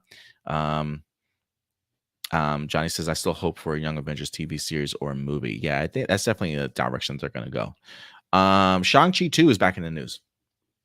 This comes to us from comicbookresources.com. Reportedly set to bring Iron Fist to the MCU. I've been waiting for this one, man, honestly, for quite some time for Iron Fist to make it to the big screen, especially after seeing the first Shang-Chi movie. It felt like it's about due. But let's go ahead and dive into this report here. We got Daniel Rickman once again, trusted insider, saying Shang-Chi will begin filming in 2025 with Destin Daniel Cretton returning as writer and director. While light on plot details, Rickman did state that the sequel would feature time travel and Iron Fist. However, fans should not expect to see Finn Jones back as the hero. Finn Jones played Danny Rand in the Netflix series Iron Fist. As the insider added that the Iron Fist that appears to be that will appear seems to be the one that will also debut in the upcoming Eyes of Wakanda animated series. While Eyes of Wakanda Iron Fist might be Finn Jones's Danny Rand until the identity of the superhero is revealed, fans shouldn't take this as a confirmation that the Netflix era character is officially back in the MCU. So again, let me just also state this at the top here. Because of there's so many moving pieces. One, I do think that the insider Daniel Rickman, along with Jeff Snyder, can probably be trusted a little bit in regards to their sources, but I would always say take this with a grain of salt because at the end of the day, there are so many currently moving pieces right now. I believe Daniel, Destin Daniel Creighton was scheduled to direct the Avengers movie, but I can't remember if he's been removed or not. I can't remember at the top of my head, but he is currently working on the Wonder Man series. But according to them, apparently Shang-Chi 2 is supposed to be beginning filming in 2025. Look, I would personally love Indy for there to be an Iron Fist in the MCU. Look, I'm not the biggest fan of the concept of time travel, though. I mean, especially when already dealing with the multiverse, I just give me a Shang-Chi movie, please. But if they pull it off well, maybe that's a route that they could certainly take. Especially currently with the MCU comic books, I do believe, if I'm not mistaken, that there is a brand new Iron Fist that Danny Rand has given his powers to or passed down the mantle to. So if they wanted to go a different route instead of bringing Finn Jones back or having the Iron Fist be Danny Rand, I do think that they have a potential here. I can't remember the Eye of Wakanda animated series plot, but if I'm not mistaken, I thought it was the notion of them focusing on like past Black Panthers. So I do wonder if that Iron Fist does debut, if this rumor does hold true, what maybe past Iron Fist that they decided to kind of go with.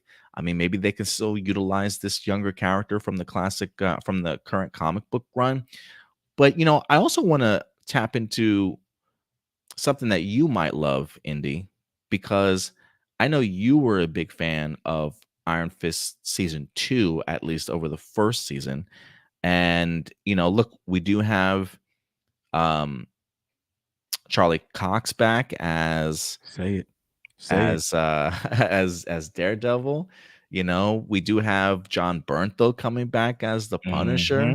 Not Mm-hmm. many people were big fans of Finn, but if I'm not mistaken, I do believe Finn might have passed down his powers at the end of season 2, and we can always rely on good old Colleen to come back.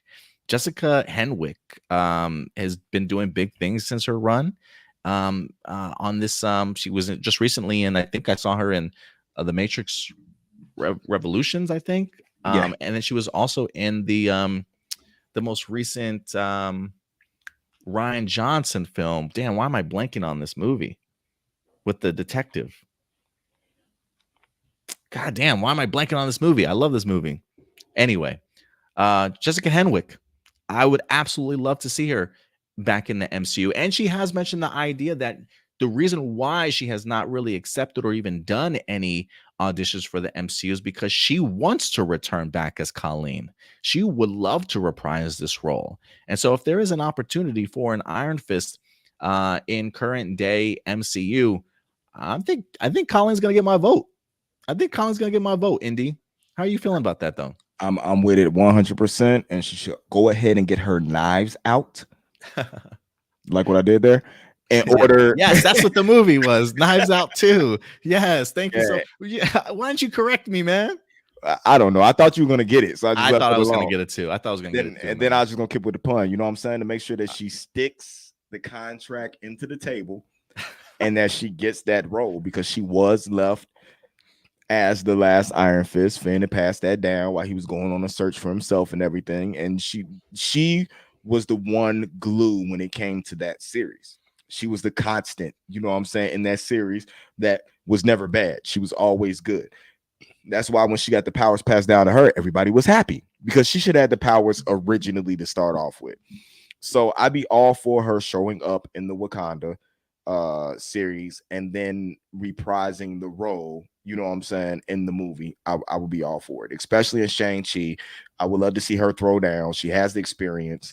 Come on now. She's almost hit the trifecta. What does she need? All she needs to do is be a Disney princess. So just make her the live action Mulan. No, I think she needs to be in a Star Wars film too, because she was in Game of Thrones. If she could become a Disney princess and get into a Marvel film, come on, man. She's our childhood dreams. You know, she's done everything I could possibly need.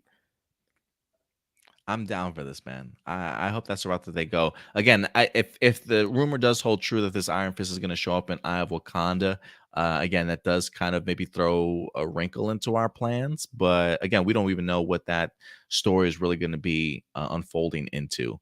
But again, if you are bringing back a lot of these street level heroes from the classic Netflix, and maybe even emphasizing the idea that, look, maybe some of this Netflix stuff continues to be canon. I think Jessica Henwick would be a great opportunity for her to come back as Colleen and become the new Iron Fist. So we'll see. But that is the update, at least when it comes to Shang-Chi.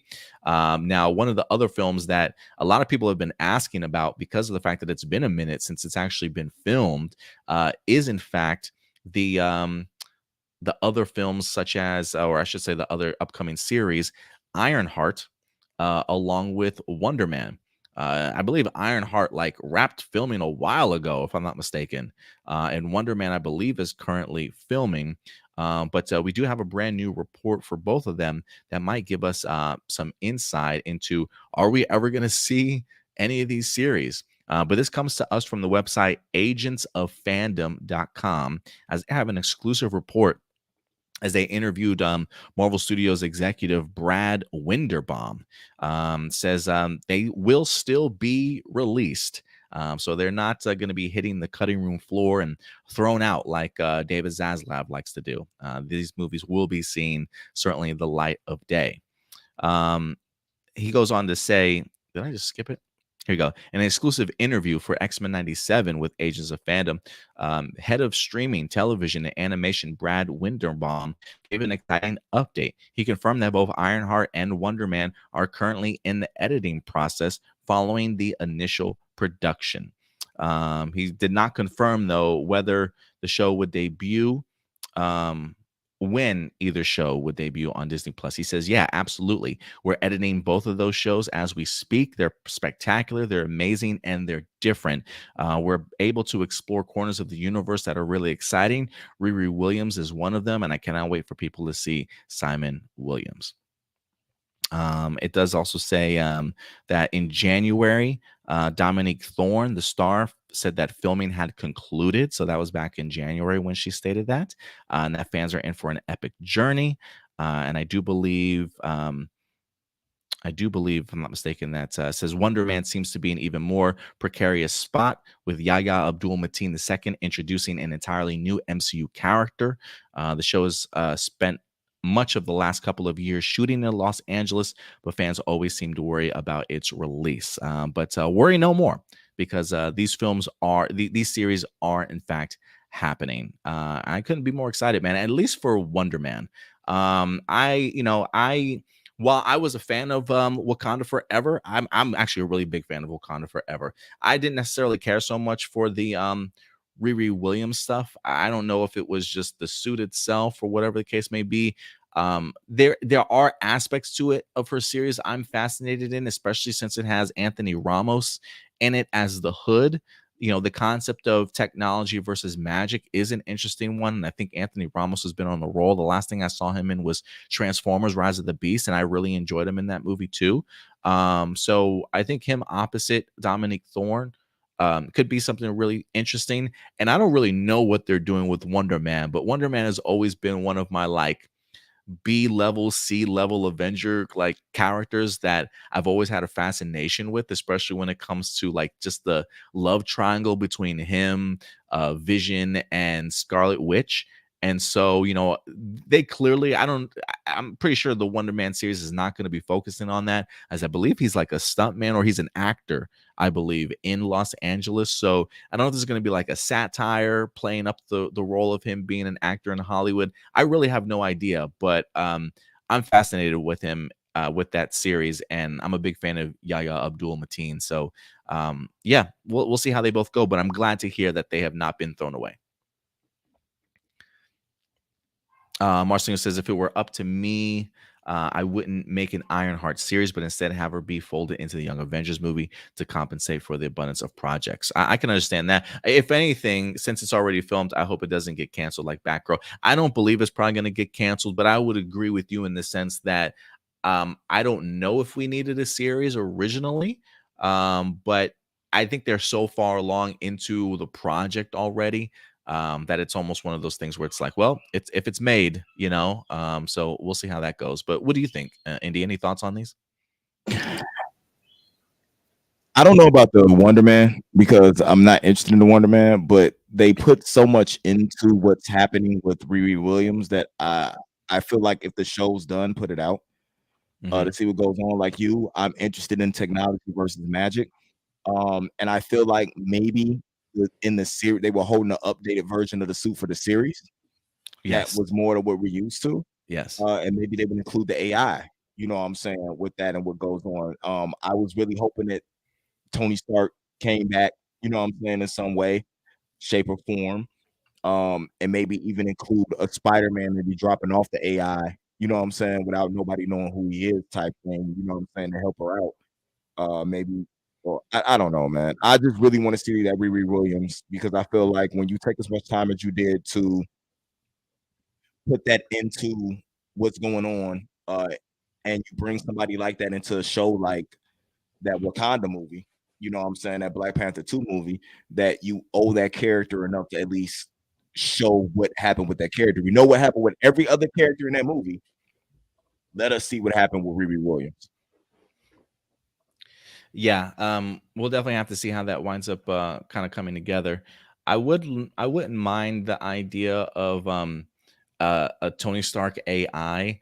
I do wonder how ground level this movie or series is even going to be. When you are focusing on somebody like the Hood, it feels very much like a ground level character that kind of starts off like as a street thug, but he comes across like these magical artifacts sort of thing and is granted this sort of like type of power. So it does feel like there are elements to like this being like a neighborhood-ish villain. So yeah, maybe it's something like we get a cameo from somebody else. I still would not mind a cameo from like Don Cheadle as Rhodes in here to maybe give some advice, or maybe he's the one that produces the AI for her after realizing that, hey, we've got an up and coming superhero here kind of doing their own thing with this incredible technology. So I do think that there's potential there. But these two projects are so far along, I think people have probably even forgotten, like, is Ironheart even happening sort of thing? Yes, it is. So we wanted to go ahead and give you guys an update in that regards. But yeah, let us know your guys' thoughts in the comment section box below. Hold on one moment, Indy. I'll be right back. No problem at all. Let's see. We got Marcelino, especially since Ironheart was forgettable and Wakanda forever. I mean, me and a bunch of other people forgot she was in the film until the final battle. I didn't. I knew she was in there the whole movie. I understand her being taken out in order to finish another plot line and what was going on, but to me, she was still a big factor in what happened, you know what I'm saying, with the movie, and wasn't supposed to be in there like that because she was just a side story. It's kind of like when you're going on the main mission in a video game and there's a side story that pops up that you may not have to do, but it's important. It could be overall important to the whole story, but it's something that you probably read about later type thing. It was her introduction. They didn't want her to overtake. I really think that film was supposed to be something else until we lost Chadwick Boseman, and they were going to try to figure out how to make a complete movie, you know what I'm saying, without him. And that's why you seen Riri Williams play such a big part in the part of the movie she was in. I mean, look, she was the one of the reasons why we were finna go to war, you know what I'm saying, being kidnapped. And you know what I'm saying, and stuff like that. So saying that she was forgettable, if you forgot her, you forgot why we was finna go to war. Basically, that's what it was. There was no reason for us to do anything. You know what I'm saying? She was huge in figuring out how to solve the conclusion of what happened. Could she have got more screen time? Yes, but did she more screen time? No. She had the perfect amount of screen time for the movie, and she deserves to at least have a 4-episode series. Yeah, I think I have I'm kind of curious how many episodes. Probably the standard 6, but we'll see how it winds up coming together. You know, there was a quick honorable mention I wind up forgetting to bring up, but I'll just go ahead and throw this in here real quick. You know, we had reported on the Spider-Man Noir live action series. We were trying to figure out what type of series it was certainly going to be, whether or not Nicolas Cage. I think there was a rumor going around that Nicolas Cage was going to reprise his role after the initial concept of Spider-Man Noir mentioned the idea that it was going to be in like its own separate universe, that it wasn't going to be a Peter Parker or anything like that. So I think a lot of us kind of expected Nicolas Cage to not be in it. But recently, as of 3 days ago, Nicolas Cage confirmed that he has had conversations about returning for Spider-Man Noir. He says, well, I can say that we have been talking. It's no secret that I love the character. I think the character provides another mashup of sorts. I can combine my favorite Golden Age performances like Cagney, Bogart, Robinson with a character that is, I guess, widely considered to be Stan Lee's masterpiece. I see it as kind of a foray into a pop art mashup of sorts, by way of Bogart and Cagney, but nothing's definitive yet. It's just conversations. I'd be open for it. I'd be open for it. More Nicolas Cage is never a bad thing, if you ask me. So maybe I am kind of curious if they've revamped their concept for a Spider-Man Noir. But regardless, I think Spider-Man live action series type of stuff definitely needs to happen. So we'll see how that comes along. But I just wanted to throw that out there real quick. Our last MCU topic that needs to be talked about, because we are headed into the stretch, ladies and gentlemen, the final stretch here, because in the next couple of days, we're going to be getting X-Men 97, baby. The return of the classic X-Men animated series, picking up from where we left off back in 1997. We've got some incredible things headed our way. I've heard some amazing reviews so far for people that have checked out the first 3 initial episodes of this, and the hype machine continues to roll. I don't know if you guys have been binging your X-Men animated series from the 90s or not, but I believe it's set to go ahead and drop on the 20th, if I'm not mistaken. Correct me if I'm wrong, Indy, but it's going to be here in just like 2 or 3 days. So while people are excited about that, we did have a little bit of a bump in the road, and I think a bump in the road is probably an understatement in regards to what this means. But the showrunner, Beau DeMayo, has in fact been fired from his role as showrunner. There is speculation. We'll get to the speculation, but I do want to go ahead and at least highlight the report itself that recently had come out about this. So this is from the Hollywood Reporter saying, in a Marvel shocker, X-Men 97 creator Beau DeMayo fired weeks before the premiere. An unusual situation, to certainly say the least. It says, earlier this month, DeMayo was in the midst of a particularly busy time at Marvel Studios. The writer-producer was prepared to launch X-Men 97. DeMayo, a Marvel regular who previously wrote on live action series Moon Knight, as well as early drafts of the company's delayed but still upcoming vampire thriller Blade, had completed writing duties on season 2 of X-Men 97. Was lining up press and making plans to attend the show's Hollywood premiere on March 13th. He was even discussing loose ideas for a third season with members of his team. So, DeMayo very much entrenched in the creation of X-Men 97 and the future. I mean, the man literally wrote 2 seasons of it already. But early last week, Marvel and DeMayo suddenly parted ways. His company email was deactivated, and cast and crew were informed he was no longer on the project. DeMayo's Instagram account, once a source of X-Men updates, was deleted. No reason for the firing was given. Marvel had no comment. DeMayo's representatives did not return calls for a comment, and emails to the showrunner yielded no response. It was a surprising turn of events on the eve of the show's March 20th debut. Splitting with writers is a normal part of business for Marvel, for any studio. However, it is unusual for a top creative on a Marvel project to miss a premiere or cancel press plans last minute, even if they've been shuffled to the side. Most Marvel premieres feature multiple screenwriters walking the red carpet, some of whom had been rewritten by other writers also walking the carpet. His silence on social media has been acute, as he has been a prolific poster, sharing X-Men tidbits, as well as shirtless pictures of himself at the gym. For a time, he also ran a non-explicit only fans account, all of which inspired the LGBTQ publication Out to declare him the sexy gay Marvel writer and showrunner to know. But at times, social media had proven a challenge while making the series. So yeah, he's definitely been very vocal. And I've actually really loved his updates for X-Men 97. He has not had a problem with connecting with the fans and whatnot, and really part of the hype machine, if you ask me, for X-Men 97. So this honestly kind of came out of nowhere, Indy. When you heard this, though, what are your one, before we even get into the speculation, have you heard the speculation surrounding it? And what was your first initial reaction to this news? What did he do? That was my first like initial reaction to it, because for one, he's too quiet. The way they slid the news out there and took it out, something had to happen. Something happened behind the scenes, just because he was too involved in the project and everybody was all, hunky-dory and happy about what he was doing with the project. And that they had to get out ahead of something that hasn't been announced yet, that we don't know about. And I really feel like they're keeping it quiet as out of respect for him.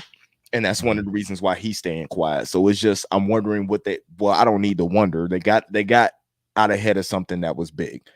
And that's why I feel like that's why you see no talks behind, oh, he wanted more money, or he wanted, you know what I'm saying? I feel like something happened big, or they found out something, and in turn, they're quietly, as quiet as they can, because it's a big deal, trying to push this aside and let him go without too much hoopla. Yeah, I mean, when my initial thought was, I definitely didn't think it was quality of the series. I did hear some people immediately push back about the idea, like, oh, this series must suck. They must be ashamed of it or not like it. And I'm just thinking to myself, like, they literally had this man write 2 seasons of this show.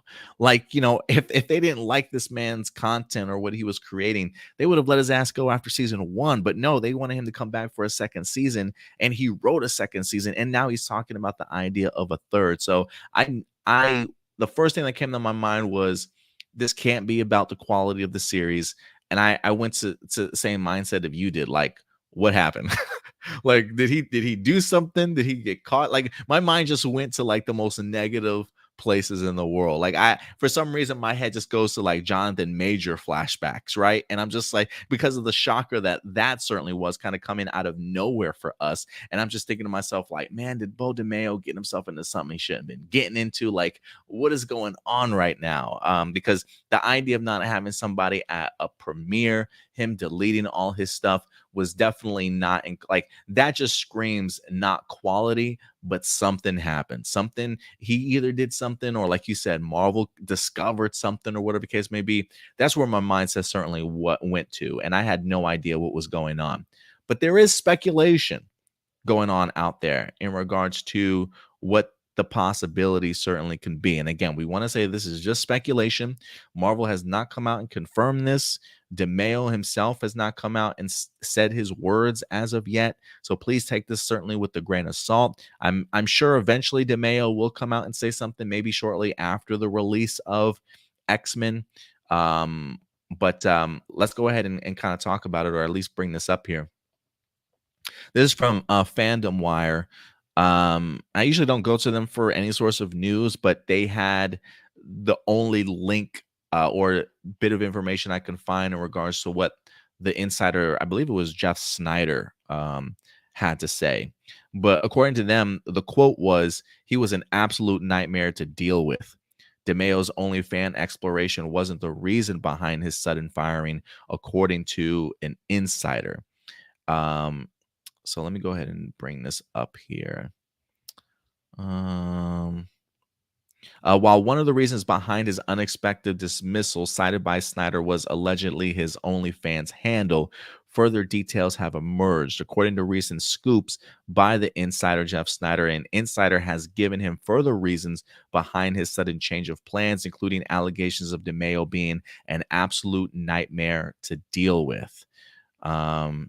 Is there a quote here? Okay, he says, however, recent reports from Snyder just may explain why he was actually fired so unexpectedly. An insider source seems to have described DeMayo as nice but hard to work with person. The source reportedly said, DeMayo is a nice guy, but impossible to deal with. Like truly an absolute nightmare to deal with on a daily basis. He's been really annoying them, Marvel leadership, for a while now, and has nothing to do with the fact that there's a lot of diversity and LGBTQ stuff in X-Men. It's just that he's really prickly and difficult to work with. It says while that's that, another reason cited by the insider was reportedly related to the fact that the proud gay black creator of the upcoming series had a non-explicit OnlyFans handle. According to the insights by Jeff Snyder, it says this insider also suggested that DeMayo's activity on OnlyFans did not go over well with his Disney bosses, who found some of his behavior creepy. I don't know what the creepy aspect is, but look, I think if you're Disney, if you're running like a family-oriented company, I'm pretty sure anything that they see on OnlyFans is creepy to them, especially if they don't understand maybe the life of a gay black creator sort of thing. So I don't know if there's anything to certainly take away from that. But I think if anything, I will say this, Indy, especially if it's non-explicit, that would surprise me if that's the reason why Marvel fired him, certainly over it, if it's non-explicit. So there's a part of me that is leaning towards maybe the idea of having to come into work every day and dealing with somebody that's just so difficult to deal with. Maybe that would certainly have them cut ties. But I think the idea of it being so abrupt, though, I'm just, there's a part of me that still scratches my head in the sense of like, would it be that abrupt if it's just somebody that's that difficult to deal with? But I do think that eventually the whole story will come out. What do you think about any of this speculation, though? Almost forgot to unmute myself. Man, I don't know. I'm more of sitting here and I need something concrete. I don't want to speculate. I don't want to come out and say something. I just want something to be more concrete. If that's what it is, I understand. But got to see something else, because this just came out of nowhere. This came a week before it you know what I'm saying, the movie came out, you know what I'm saying, before the show comes off, like a week before. But if that's it, I understand you. That's something I feel that when you got the job, you would have had to disclose that, because right. I feel like that's something Absolutely. That Disney said, like, oh, I had an OnlyFans, I had this or that, like disclose that beforehand.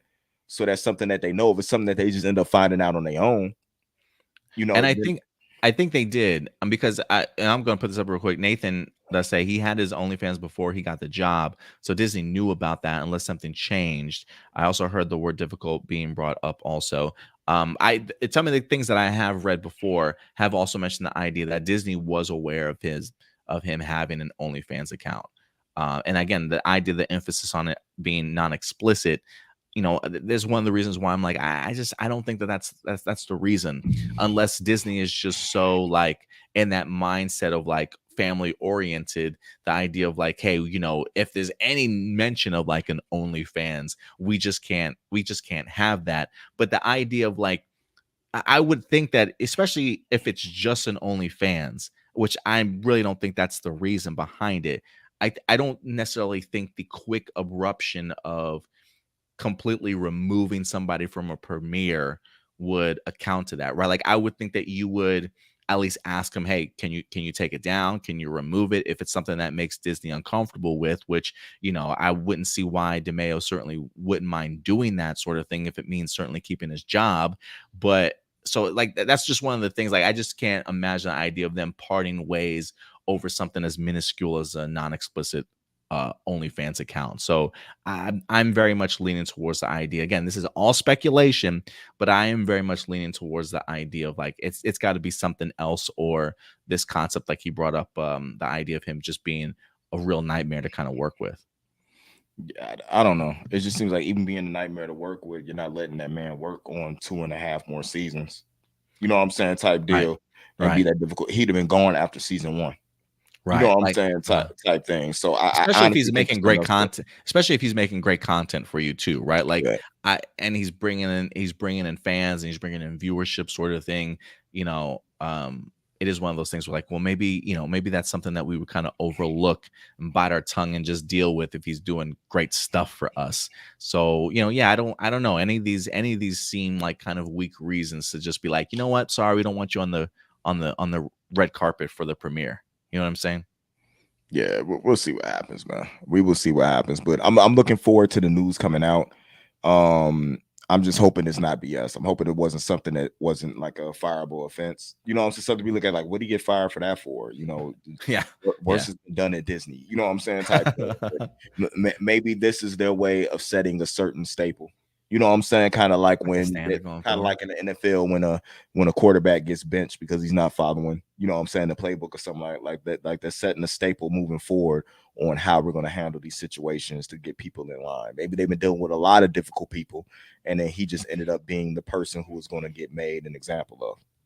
You know what? You might be right in that regards too. I wouldn't put it past them in that regards. But regardless, they have been doing their best to really not talk about this. I think even one of the other executive producers on X-Men 97 has really not wanted to answer any of these questions and really just highlight just kind of how good X-Men 97 is. We actually even posted a brand new clip of X-Men 97 of a great action sequence. Things got intense for our X-Men going up against some Sentinels. If you want to go ahead and check it out, it is currently up on our Facebook page. But this season looks good, man.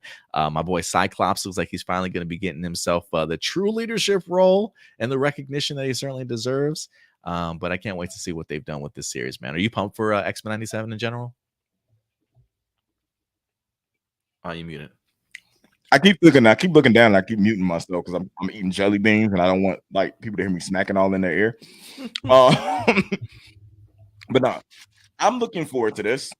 I'm looking forward to the show. I want at least 3 seasons to really get into it, and I want to see what they could do with it because the first X-Men series was so well done.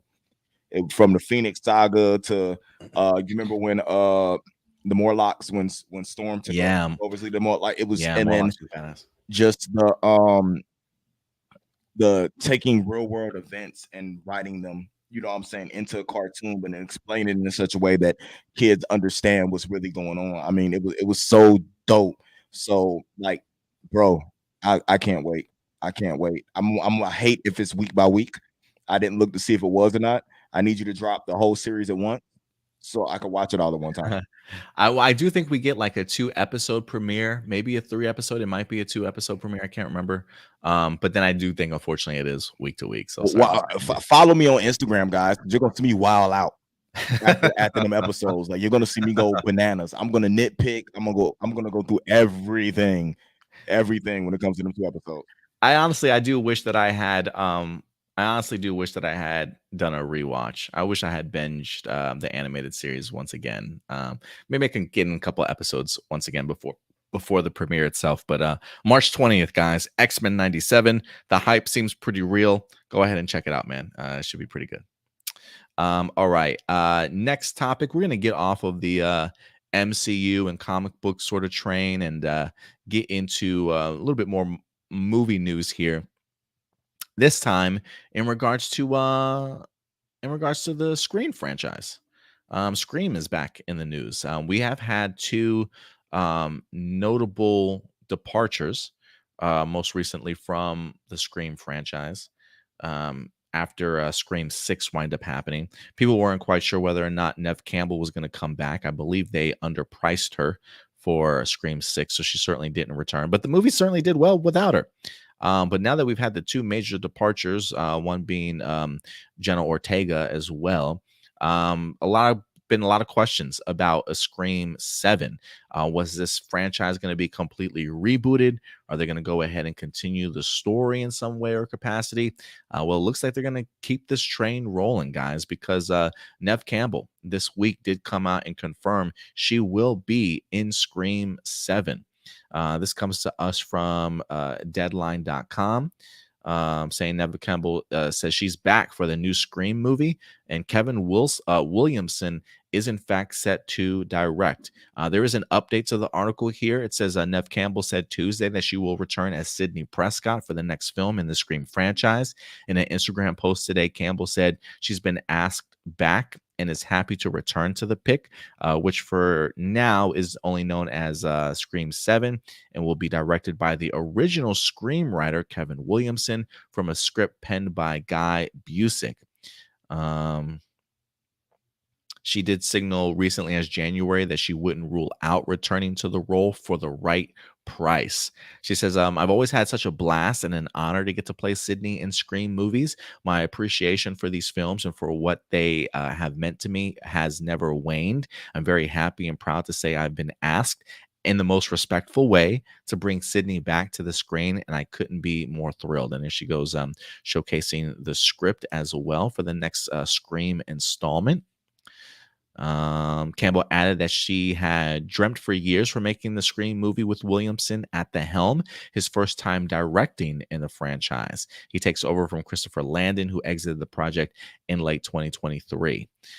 She says, it's been nearly years since my very first script. Williamson wrote in his Instagram post, I've never have predicted what it would become or that I would be directing the 7th installment of the franchise. Let me just say this. Okay, so it does say the Scream project has been in the news in recent months after Melissa Barrera was let go because of comments she made on social media about the conflict between Israel and Hamas. And then Jenna Ortega left the project later due to scheduling reasons, and Landon soon followed. A lot of people were under the impression that Jenna Ortega might have left because of Melissa Barrera to go ahead and show some sense of camaraderie there. After they were both, I believe they were both in Screams 5 and 6. Correct me if I'm wrong, though. But they seem like they were certainly the future of the Scream franchise. And who knows, maybe Jenna Ortega eventually does come back to the role and maybe a Scream 8 if that's the next step for them. But after those 2 stars wind up leaving, it really left Scream kind of in an interesting bind here. For me, Indy, this kind of makes sense. I think if you have lost 2 of your big stars from this franchise, why not go back to Neve Campbell? Now the finances are certainly there. You can definitely bring her back. That's 2 less actors that you have to pay for, and maybe just change course. I'm under the impression that they've changed course. I don't necessarily know if this was always the original plan for a Scream 7. But considering how everything went, it would not surprise me if there was a rewrite or they had like a secondary script kind of already in mind that featured Sidney Prescott in a more pivotal role. But Neve Campbell is certainly coming back. I will say this, usually first time directors kind of make me a little bit nervous. Um, especially when you're filling the shoes of somebody like Christopher Landon, who's done such a great job with this particular franchise. If anything, I normally am worried, but I do think because Kevin Williamson has been attached to this franchise for such a long time. If there's anybody that knows this franchise, it's definitely him. And so I'm hoping that he's capable of taking that vision and bringing it to life in a really unique and powerful way for a Scream 7. Again, I don't necessarily know if it's going to be as great work as we've had from previous Scream franchise films. But again, first time directors usually worry me in that regards. So there is still a level of worry, but I think his attachment to this franchise will probably go a little bit of a long way. But um, did you check out the films yourself, Indy, the recent ones? And what were some of your thoughts on that and the return of Neve Campbell here? I think the return of Neve Campbell was the only route they could take after losing those 2 stars. There's nothing else they could do. Any other star that they'd be able to take that place has probably already been killed off in one of the films. You know what I'm saying? With a big enough name, rather than bringing in like somebody who has a bigger name. You know what I'm saying? Than that, and then casting them in the starring role. But then you're creating a whole new character and having to basically retool the franchise again. This is the only way to not have to rewrite the entire franchise, to do like another reboot and bring somebody in that has enough tie to the lore to keep people interested in what's going to happen. So I'm for it. One of my favorite, when we had that whole Scream and I Know What You Did Last Summer thing going on, it was always Neve Campbell for me because of the acting. You know what I'm saying, in the film itself and the plot line of those stories. Right. When we were watching horror films, the plot line of Scream changed. You know what I'm saying? That for especially us in high school that were watching it. They're like, I think I was in 8th grade on my way to high school when that film came out, and that changed the way I view horror films, because I didn't know there could be twists and turns. You know what I'm saying, like that in a movie. So it's very interesting to me. It's probably their best route, like you said. Money opens up. Well, what else you gonna do when money opens up? You pay who you can pay. You underdig, like if they don't want to play for the squad no more, you know what I'm saying, let them go. Bye Justin Fields. You know what I'm saying? We're gonna draft us a number 1 over here. So I Yeah, mean, Neve Campbell is definitely that number 1. I mean, you yeah, can't go wrong with Sidney Prescott at all. yeah. So let's see what happens, and let's make sure that the script is good. Because if the script doesn't do justice of Sidney Prescott, kill this franchise.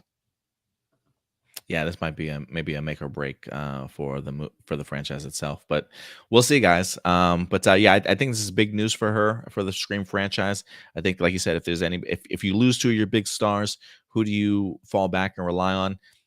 You're probably you're the biggest star of Scream, and that is Neve Campbell as Sidney Prescott. And so yeah, she clearly. I love the way that she puts it in there, that they asked her back in the most like polite and like polite way possible. So maybe there was some tension between them after not paying her properly or acknowledging her properly from the last film. So she's back, y'all. She's back. If you love you some Neve Campbell, you're probably happy about this one, but she's back. All right, guys, and with that out of the way, we will get to our last topic here, and that is going to be Star Wars, baby. Look, I almost feel like, I know we don't talk about Star Wars every week, but anytime Star Wars is a topic on here, I get so happy. I honestly do. Star Wars is like my franchise. As much as I love MCU, DCU, just movies in general, Star Wars is my franchise, man. So Patty Jenkins, believe it or not, is back in the news simply because of the fact that a project once thought dead has seemingly resurrected itself from the ashes and might potentially be back. Now, I appreciate Kathleen Kennedy for coming out a few months back talking about the idea of like, look, a lot of these projects that we have announced, even though we haven't necessarily moved in the direction of producing them, or we haven't had a lot of news, doesn't necessarily mean that these projects are dead. Kathleen Kennedy has been very vocal about the idea, like, when we're trying to create a Star Wars movie or any Star Wars content, we want these creators to be solely focused on this. That sometimes it's going to take a couple of years for everybody to be on the same page based off of schedules and stuff. But the amount of time and focus that needs to go into creating a Star Wars movie takes time. And so recently we've been hearing things like Donald Glover really confirming the idea that, hey, that Lando series is still a go, which might actually turn into a Lando movie at some point in time. That was once thought to be dead, now certainly resurrected. I don't know what's going on with the Taika Waititi stuff. The Ryan Johnson stuff certainly might be dead in the water. But again, who knows? It seems as though Kathleen Kennedy is still keeping her options open. And that includes Patty Jenkins when it comes to Star Wars Rogue Squadron. As there have been some new developments here that Patty Jenkins gives us some insight on. This comes to us from Collider.com. Patty Jenkins claims she's back working on Rogue Squadron. And let me also just state here, too, I am thankful that Lucasfilm has not made this an official announcement.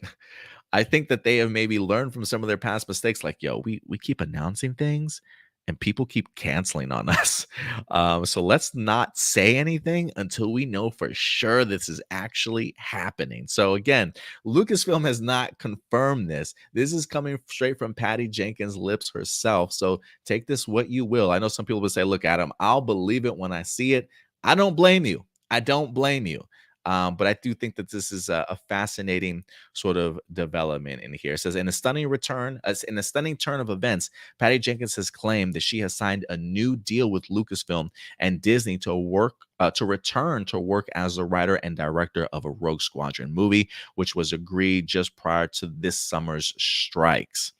It says it was first announced back in 2020 when Disney was still trying to define the future of the Star Wars franchise after the release of The Rise of Skywalker, but very little detail followed other than there about a new generation of Rebel Alliance fighters as they sought to become the best flying squadron in the galaxy.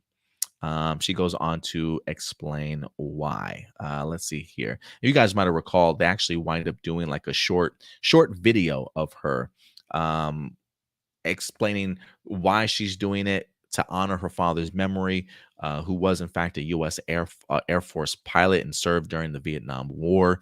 So she's aimed to combine her love for a high-speed thrill and the expansive universe of Star Wars to honor her father's memory.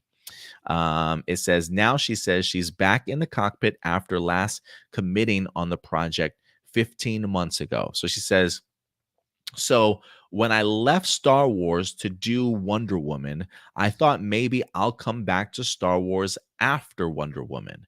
So we did a deal for that to happen, started a deal, but I thought I was doing Wonder Woman. When that went away, Lucasfilm and I were like, oh, we got to finish this deal. We finished the deal right as the strike was happening. So I now owe a draft of Star Wars. And so we'll see what happens there. Like who knows? And so we will see what happens there. It's hard. They have a hard job in front of them of what's the first movie they're going to do. They have other directors who have been working, but I am now, I'm back on doing Rogue Squadron and we'll see what happens. We need to develop, get it where we're both super happy with it. So she is making it rather, broad statement here in a sense of explaining that, look, the I'm not doing Wonder Woman 3 anymore. We made a deal prior to the strike, so then we have to remember how long it took between the strike. Could not work on anything, especially as a writer during that whole entire time. And now that she's back, the strike is over. Patty Jenkins is back to working on Rogue Squadron, but she's being very sort of open-ended with the idea of like how far into development they definitely are. Certainly not promising anything, but at least the idea that, look, I have a deal with Lucasfilm, things are being worked, and we'll see how things go. Because yes, it is true. Star Wars right now, Lucasfilm does have a couple of films in the projects in the works. Mandalorian and Grogu set to be filming this year for a 2025 release, if I'm not mistaken. After that, supposedly the next film is supposed to be the Rey Skywalker film that hopefully once the writer has finished his final draft. I'm hoping that they get in front of cameras by the end of this year. So there are certainly still a lot of moving pieces. Where Patty Jenkins' Rogue Squadron fits into all this, who knows? But let me start off with you, Indy, on this. Wonder Woman 3, not in the works anymore. Do you think this movie is going to happen? How do you feel about the idea of her being the writer and director on this? Do you think it's about time? Let me know your thoughts, man. Be as candid as you want.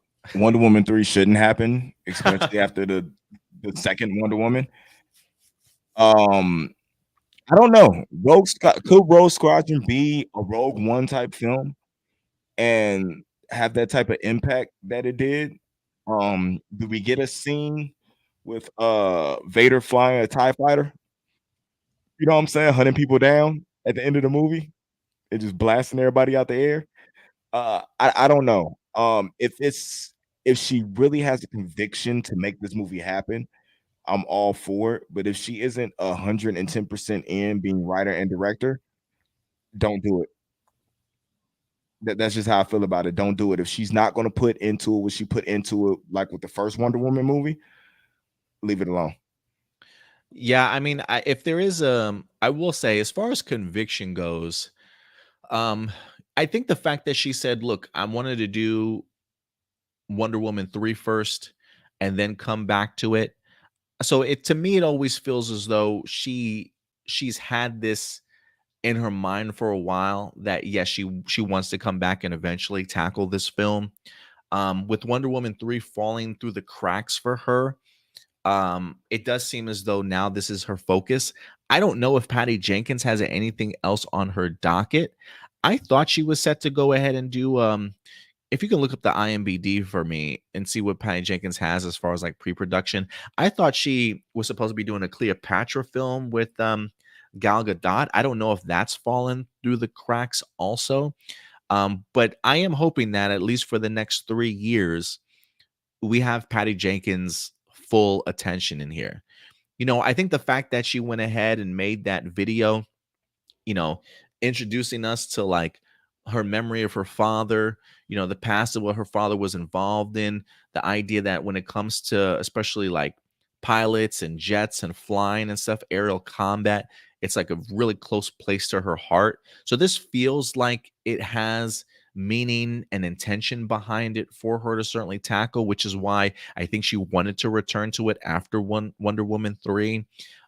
So this feels very much like we really need to kind of just get this script in order and be on the same page. Look, I think there is a hunger for a Rogue Squadron type movie. Mm-hmm. And I say that because back in the extended universe or the expanded universe now known as Legacies, there was a huge series of Rogue Squadron comic books and novels that people absolutely loved. You got to follow along with not only Luke Skywalker as he led his own X-wing, squadron, but eventually later on, I think he even had Han Solo's children a part of it, and Jaina and Jason Solo were also X-wing fighters. I think Jaina even led her own X-wing squadron also. So there are a ton of people that absolutely love those books and love them some rebel fighters. I would be kind of curious as to what time period this certainly will take place in. Is it going to be taking place during like pre A New Hope, during that rebel time period where they're trying to overthrow the empire? Is this going to be sort of post either the Mandalorian stuff that we're getting between that and the First Order, or is this going to be post sequel trilogy sort of thing, right? I think that's all things that they have to kind of square away. If there is a concern, I have. I love Patty Jenkins as a director, but after seeing her writing on Wonder Woman 2 or Wonder Woman 84, I don't think she fully wrote that script herself. I think there was Jeff Johns, if I'm not mistaken, might have co-wrote the script for her. I did not care for that script. I don't know if I'm necessarily the biggest fan of Patty Jenkins as a writer. I don't necessarily know if that's her strong suit. And so it does make me wonder, how many rewrites will this movie need? Will they need to bring in additional writers? Like, that is my concern is what the script is going to be like. I think Patty Jenkins as a director is incredible. I think she showcased that in both Wonder Woman films, despite what you might feel about the script itself in the second one. I think her directing was great in both films. And so, but you know what? She might have actually won an Oscar or been nominated for an Oscar for her movie Monsters that I believe she might have wrote. I don't know if you're on IMBD, if you can see if she wrote Monsters or if she just directed it, but I thought she got really recognized for her role in Monsters for one of those. So, you know, it could be a jumbled bag here, but I do think the fact that oh, go ahead. She wrote Monster Uh-huh. nomination for that. She has 2 movies that she's Doug Ever After is a short that's completed that she produced. She was executive producer on that, and she's a producer on Cleopatra's in development. And then the only upcoming she has as a director, and she has no writer credits on it, is the Rogue Squadron movie. Gotcha. So, if anything, that would be my only concern is the writing. But again, I mean, if she clearly was nominated for Monsters, so there is something there. So it does make me wonder in what capacity Jeff Johns or did they just completely jump the shark when Patty Jenkins was writing Wonder Woman. So or the second Wonder Woman, because I don't believe she wrote the first one at all. So we'll see. But I do think if she's got a conviction to really honor her father, I do think that she'll probably be tackling this significantly different than she has some of her past films. I'm just honestly glad that it's back on. That something is happening here. Again, I don't expect this movie to see the light of day for another 2, 3, maybe even 4 years. So the fact that Lucasfilm has not announced this, I think is smart on Lucasfilm's part because anything can certainly happen. But I'm glad to see and at least learn further details that a deal has been made. She owes them a script. This movie, in some capacity, will or may not happen, but I'm under the impression it will, especially if she's been eager to kind of get back to it. But I think this is a good move. I think um, Lucasfilm needs to get people excited once again when it comes to their movies, but you got to put something out. You eventually got to put something out in order to kind of get that hope back. But I think this is a good call. So I'm eager. I think the idea of a Rogue Squadron, the concept alone, I think is an avenue that Lucasfilm could definitely explore when it comes to the Star Wars universe. And I'm sure they'll flesh out the details after that. Any final thoughts, though, on top of that? None at all. I'm just hoping that it's something that if she, like I said, if she's gonna do it, really do it. And I want to see her be able to bounce back from the trash that was Wonder Woman 1984. Yeah, she needs a bounce back, and hopefully this will be her bounce back. But yeah, guys, let us know your thoughts in the comment section box below. Patty Jenkins talking about the idea that she does have a deal still with Lucasfilm, that she plans on returning, that they are currently working on a script for Rogue Squadron. Are you a believe it when I see it type of thing? Are you excited for the idea of a Rogue Squadron movie? Let us know your thoughts in the comment section box below. And other than that, that will wrap up all of our main topics today. And Indy, I do think you got to bounce, right? You're not going to be able to join me for live viewer questions tonight. Yeah, I got to bounce. Want to apologize to you guys, but I'm guessing the birthday celebration is getting ready to start at 10 o'clock. So nice. Got to go join the fam. Yeah, go get drunk. Don't drunk text me though. But if you are you sure you don't want one of them photos? No, I'm good. I'm good. I'm good. Unless it's showing me what you're drinking or eating, I'm cool. I got you. But, we got T-bones. We got T-bones. We're finna throw on the grill. Yeah, man. Celebrating your birthday, right? Happy birthday once again, old man. Good to have you here. I appreciate you each and every week. And first off, look, let me be real. I appreciate you, Indy, for just everything that you've done for this channel. You've been a huge contributor and a huge part and heart and soul of A+ Opinions for a very, very long time. I appreciate you continuing to come through whenever you can. I know life can be strenuous for sure at times. I know you put a lot on your plate to provide not only for yourself, but the people that you love also. So know that it is recognized. And I appreciate celebrating every year that you're a part of A+ Opinions, man. It really means a lot to me. So enjoy your birthday, my man. Appreciate it. I'll be here as long as you let me be here. Love you guys. And you're going to be seeing my face a lot more. Sounds good, brother. Thank you so much. Right. Enjoy your birthday, man. Love you. Peace. All right. Bye. All right, y'all. And with that out of the way, let's get into our final segment of the day. And now, everybody, it is time for live viewer questions. And we got live viewer questions for you guys tonight as we wrap up today's show. Just more of a chill period, if you will, as we get into you guys' comments. In fact, can I put on some music? Yeah. Music film. I barely put the background. We're gonna put on some. All right. If you guys have questions, if it's too loud, let me know the background music. But if you have any live viewer questions, how do you submit a live viewer question? I'm glad you guys asked. Just go over to our main YouTube page. If I can even find my own YouTube page. Here we go. So just go over to our YouTube page, like so. And when you get to our YouTube page, scroll down to our community tab right there.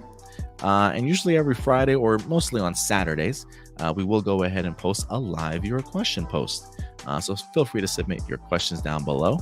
And tonight we've got 5. Before I get to the end of my 5, if you guys want to go ahead and submit a question, and feel free to go ahead and do so. It could be anything you guys want to talk about. Movies, television, personal life, whatever the case may be. Let's go ahead and get into it. All right, good old, just wanted to refresh that here. We got Johnny Marrero in the house. How did you like issue number 2 of MMPR The Return? You know, Johnny, I have not been following The Return. I have not. Amy Jo Johnson and her boyfriend have been writing a limited series for Mighty Morphin Power Rangers with Boom Studios.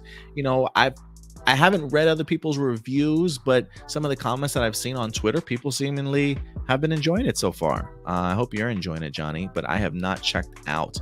I haven't really checked out any Boom Studios comics since I think Kyle Higgins wound up departing. So it's really been a minute. I think I was kind of not Kyle Higgins, because I've definitely been on there a lot longer, I think, since after Kyle Higgins, because I think I eventually fell off the Omega Rangers comic series, and then just fell off both of them kind of at the same time. So I haven't really been keeping up with it, unfortunately. With Olivia Hart now introduced, do you think there's still hope for the new ongoing series after The Return with Matt Hodson? Possibly. Definitely possibly. You know, I will be interested to know if like Amy Jo and them, if they're open to the idea of somebody else taking their story and kind of running with it, and telling the future stories of these characters that they're kind of establishing and kind of putting forth. You know, again, I don't know if The Return, if that's taking place like in the canon timeline, or is this like a new alternate timeline, sort of like the coinless universe, if you will. Feel free to update me on that. But I if it's a good limited series, why not continue it into a new ongoing series? I personally have not read it before, but there's a part of me that feels like that might be up to the wishes of like Amy Jo Johnson, if she's willing to either come back and do more with her boyfriend, maybe do it solo, or just finish it as a limited series. Also, who do you think would make a great female Red Ranger? For me, it would be between Anaka Fournette of Really Loud House, Kylie Cantrell from the upcoming Descendants Rise of Red, and Dora Dolphin from Villains of Valley View. Also, bonus question, do you still think MMPR TMNT 3 will happen now that Shredder could be teaming up with Lord Zed? Yes, it has to happen. Absolutely has to happen. I've heard good things from both. I enjoyed the first MMPR TMNT crossover. I didn't get the second one yet. When you mentioned the idea that they could be teaming up Lord Zed and Shredder, I'm just thinking to myself, why didn't that happen in TMNT 2? Like, why didn't they focus on that on the second crossover? So I did miss that, the secondary one. But if there's a potential for Shredder and Lord Zed, yes, please. What do you think for my fan choices? I like the fan choices. I do think that you might be going a little bit too young. But again, I could be absolutely wrong. I have no idea what direction they're going to be taking those characters in. But if they did go a young route, not too bad.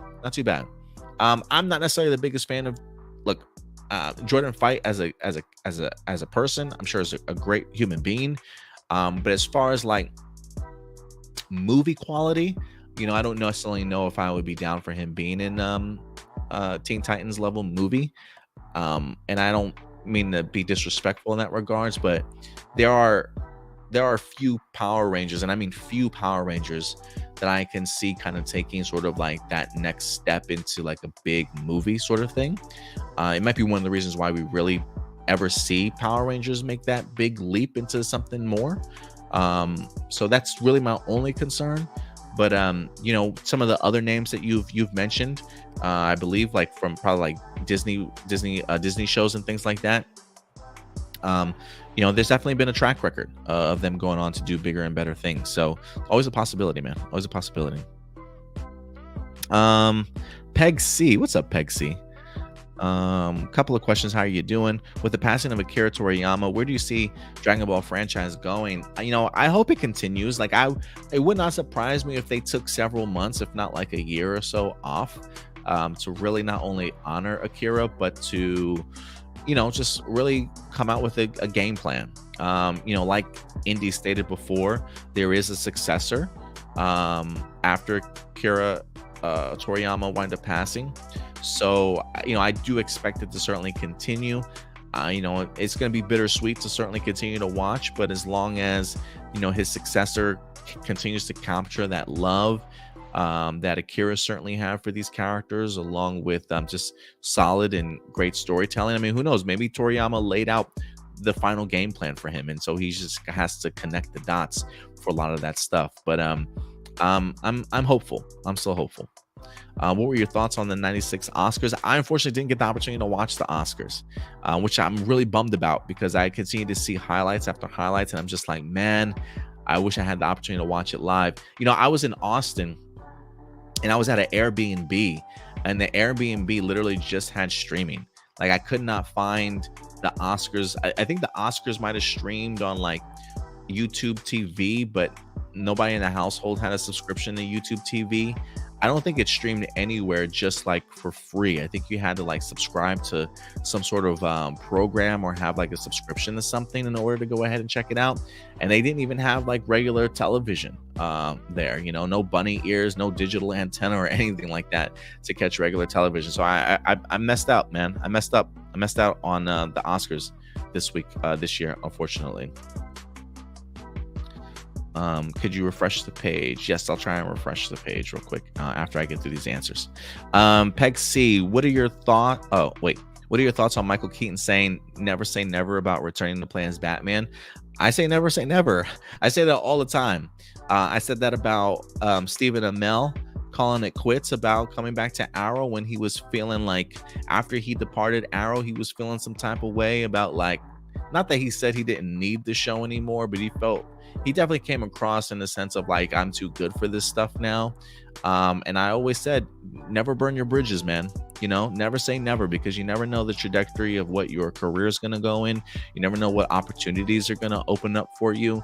And I think we've seen that countless times for people that have said they're done with the role, but, within a few years, they certainly kind of come back to it. So, I think the fact that he got such great recognition from the Oscars as Batman, like, I love, again, I only watched highlights, but the idea of Arnold Schwarzenegger and Danny DeVito giving him a hard time as being Batman because they played Mr. Freeze and the Penguin, I thought was absolutely brilliant. And for Michael Keaton as just an incredible actor to just get back into his Bruce Wayne Batman role and just catch those vibes and like the whole bring it on sort of mentality. I mean, how could you not want Michael Keaton to kind of come back in some sort of capacity, right? So I hope James Gunn honestly watched that and is like, damn, we're gonna have to do a Batman Beyond now, aren't we?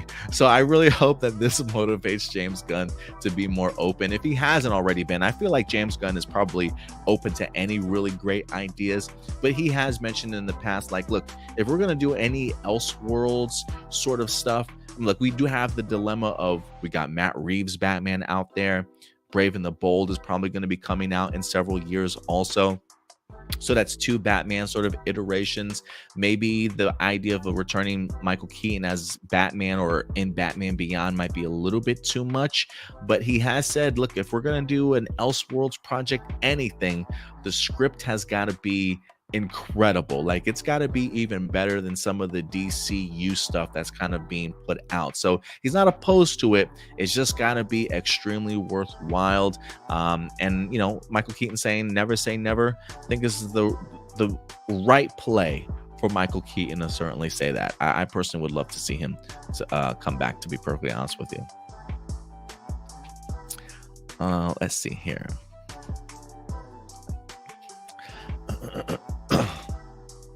Let me sort this again, because I did refresh the page. So now that I refreshed the page, now oh, you know, that's what it was. I didn't. Okay, I'm jumping all around now. Blossom. I was watching Boom Boomger, and I've noticed when they chase that tiny evil alien car, it's kind of like Mario Kart. Don't you see that? Oh yeah, absolutely. I call it the Rainbow Road already. Like, I'm pretty sure that's not even the technical term for where they're driving at. I think in the first episode, the subtitle referred to it as like highway space. I don't know if that's the technical term that they're utilizing, but I still refer to it as the Rainbow Road because it just reminds me of Mario Kart, and seeing them, you know, have their Fast and the Furious moments on this roadway is pretty intense. I think I've only watched the first 2 episodes. I know episode 3 dropped this weekend. I may try and watch it tonight. If I don't watch it tonight, I'll definitely watch it tomorrow so I can have a review up for you guys tomorrow night or first thing Tuesday morning for episode 3 of Boom Boomger. But yeah, I definitely get Mario Kart vibes when they're in the space highway. Of all the Sentai that use cars, what's the best one through Sentai or Power Rangers? God damn. I can never remember, but it's got to be the RPM one, right?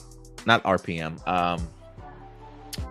Yeah, it's got to be RPM. Was it the one with the eyes that talks back to them and stuff? I can never remember the name, but yeah, I would probably go that route. Am I thinking the right one? Go Onger? Correct me if I'm wrong. I can never remember the guy's name. I remember it mostly Super Sentai wise from the Gokaiger tribute episode, where I believe it was like a 2-parter, if I'm not mistaken. But that's got to be one of the best cars that they've utilized. Let's see here. What else we got? Jessica Fryman. With the 90s X-Men coming, do you think Disney Plus could bring back past cartoons like Tailspin and Kim Possible for a whole new generation? And you think Superman and Lois should have gotten more episodes or another to wrap things up? I think 10 is a good number. If you're coming back on a shorter season, I think 10 is a roundabout number. You don't want a lot of filler. You want your script and story to be tight. From some of the things that I've heard, some people are like, this is probably going to be the best season of Superman. And it would not surprise me if the idea of less episodes is what helps. Because I'm always under the impression if you have, again, and I am a fan of, like, I don't mind 13, maybe at the most 15 episodes. You know, I used to advocate for Black Lightning to like do 15 episode seasons, maybe 13 episode seasons. So while I enjoy having time to really enjoy a series for several weeks if the storyline is strong, I don't think 10 episodes is, I think it's 10 episodes. I don't think 10 episodes is bad. And correct me if I'm wrong in the comments. I believe it is 10 episodes for Lois and Superman, unless I'm wrong. But I think that just allows for it to be a tighter series, going from episode to episode, boom, boom, boom, you know, continuing your plot lines with no filler. So bring it on. As far as do I think they could bring back past cartoons like Tailspin? I think haven't they done a reboot of Tailspin before on Disney Plus? Maybe I'm tripping. I thought they did do a reboot of Tailspin. If not on Disney Plus, then probably rather recent. But I could be wrong. Kim Possible, sure, why not? I've heard a lot of people ask this question, but probably in the form of like, could we get the 90s Spider-Man series back? I don't think that's out of the question either. But let's see how X-Men 97 does. If this catches fire and it's got a lot of people really excited and it handles it well, you know, Hollywood likes to copy what's successful. And I think if people see that this is successful, they might come up with some ideas like, what other 90s cartoons can we reboot and bring back to life? Thundercats, please. Somebody do Thundercats. I had loved the most recent Cartoon Network version of Thundercats. I really would like to see Thundercats come back, if not in like a live action-esque sort of film. but we'll see how that turns out. Doomsday, what is your ranking of the 6 Overdrive Rangers? You know what, to be quite frank with you, Doomsday, Overdrive is a series I tend to overlook a lot. I think Overdrive is like one of the only series that I might have only done. No, that's not true. It's probably one of the series that I've done my quickest watch through of, honestly. So, you know, to be fair to the series itself, I probably couldn't rank the 6 Rangers properly for you. So I'm going to have to pass that question, Doomsday. Yeah, you know, Overdrive, a lot of people probably say, you know, it gets a lot of hate. It's better than it is, than people give it credit for. It is probably a series that I, in all due respect, probably should give them another run through, honestly, because the only lasting memory for me of that was the epic crossover event they had. 2, do you find it odd that Jaden didn't seem to recognize Antonio when he first morphed into gold, but then the final scene, Jaden suddenly recognizes him when he demorphed? Yeah, it was a little bit odd. It was a little bit odd. Sometimes I'm blown away that people don't recognize voices under masks. You know, like you sound kind of familiar to me. So yeah, it is a little bit odd sometimes. Which of your 3 Boom Boomers do you like the most so far? Probably Mira. God damn, I'm trying to remember their names. Mira, Tayo, and then Ishiro would be my. Is it Taya? I believe it's Taya. Yeah, definitely Mira. And if the Red Ranger's name is Taya, I'm trying to remember. I believe it's Taya, and then Ishiro. Probably in that order right now. Let's see here. Marcelino, who's a Power Ranger character that you don't like that a majority love? Oh my God, I was anticipating your Supergirl comment, man. I had pre-read your Supergirl comment. I had it all queued up and everything, Marcelino. Because you know it's funny. You know what? I'm gonna call an audible here. Okay, I'm gonna call an audible here. Because I do want to bring back your super. Because I literally queued this up, man. I honestly thought you were gonna hit me with the Supergirl season 2 finale fight over Superman, and if I was in the group of people that were mad that Supergirl overpowered and beat Superman, where some people complained like they were making Superman look weak. So I'm going to insert that into one of these questions, if you don't mind, because I do want to go ahead and bring that up. So to answer the initial question you had for me before you changed on me, I think this is like a 2-minute question or a 2-minute answer, but here's my response.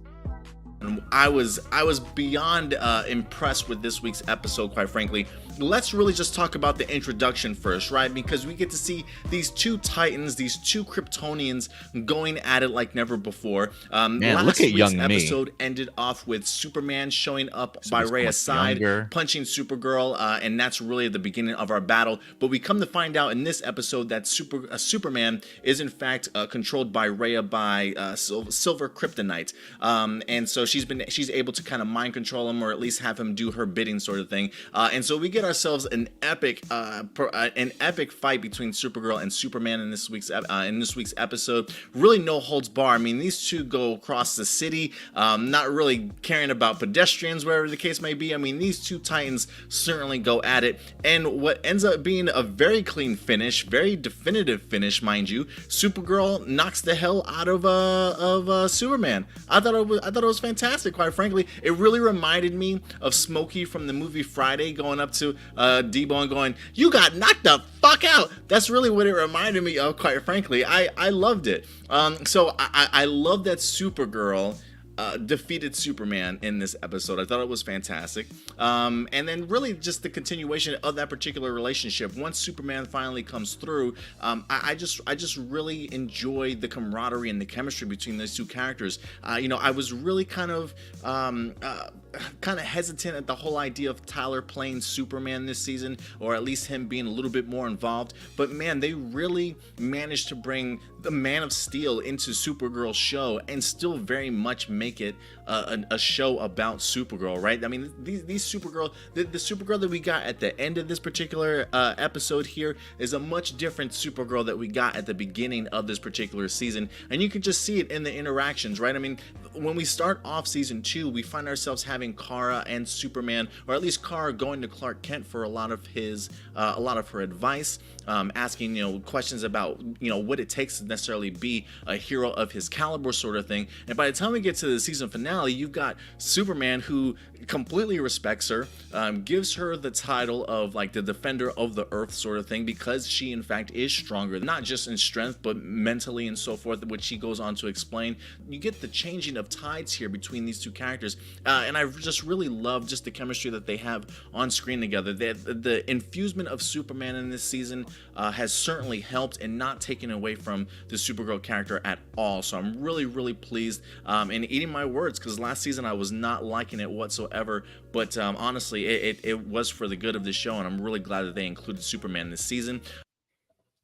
So yeah, that answers your question, Marceline, that you originally certainly have for this. It's so funny you asked that question initially, and I just thought to myself, like, I know I used to review Supergirl, and then I wind up unfortunately losing my A+ Opinions channel. But I do remember that there are just hundreds, if not thousands, of like episodes that I did manage to save on one of my external hard drives. And so a part of me just went down a rabbit hole yesterday, and I found my external hard drive and popped it in, and I saw that while I don't necessarily know if I reviewed that season episode for episode, it did still have my finale review in there, and so I wind up pulling it up, and it's amazing how many episode reviews I still have. I'm at the point where I'm honestly thinking to myself, if I should upload a lot of this past Arrowverse and Super Sentai stuff to the channel, like all my past reviews,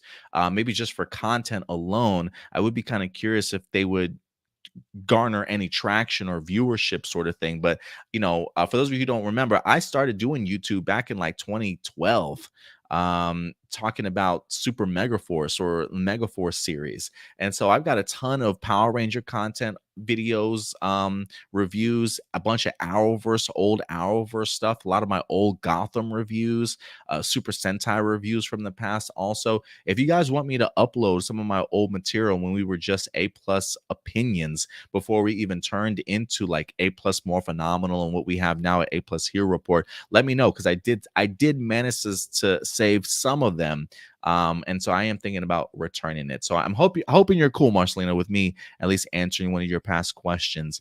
Your next question here is, let me go ahead and pull this up here again. What are your thoughts on the rumors that the next Flash project will be a Rogues TV show where the genre is heist-centric? I haven't heard that rumor. I'm kind of curious as to how factual that might end up being. I feel like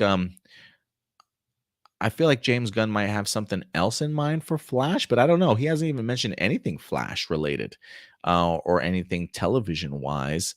But if that's something that eventually gets revealed for like a season one, I'm not a season one, a chapter 1 or a chapter 2 project, that might be a pretty interesting route to certainly go.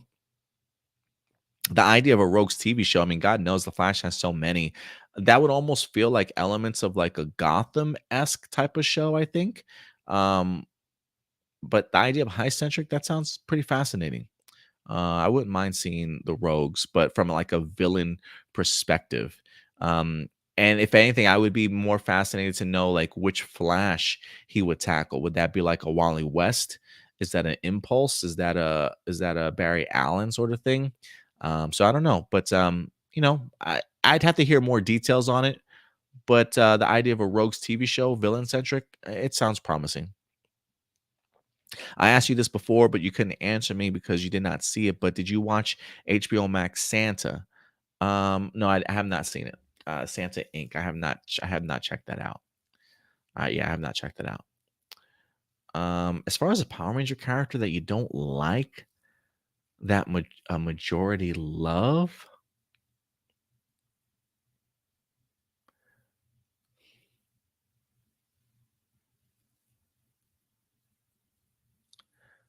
I don't know, man. I don't know if there is. I feel like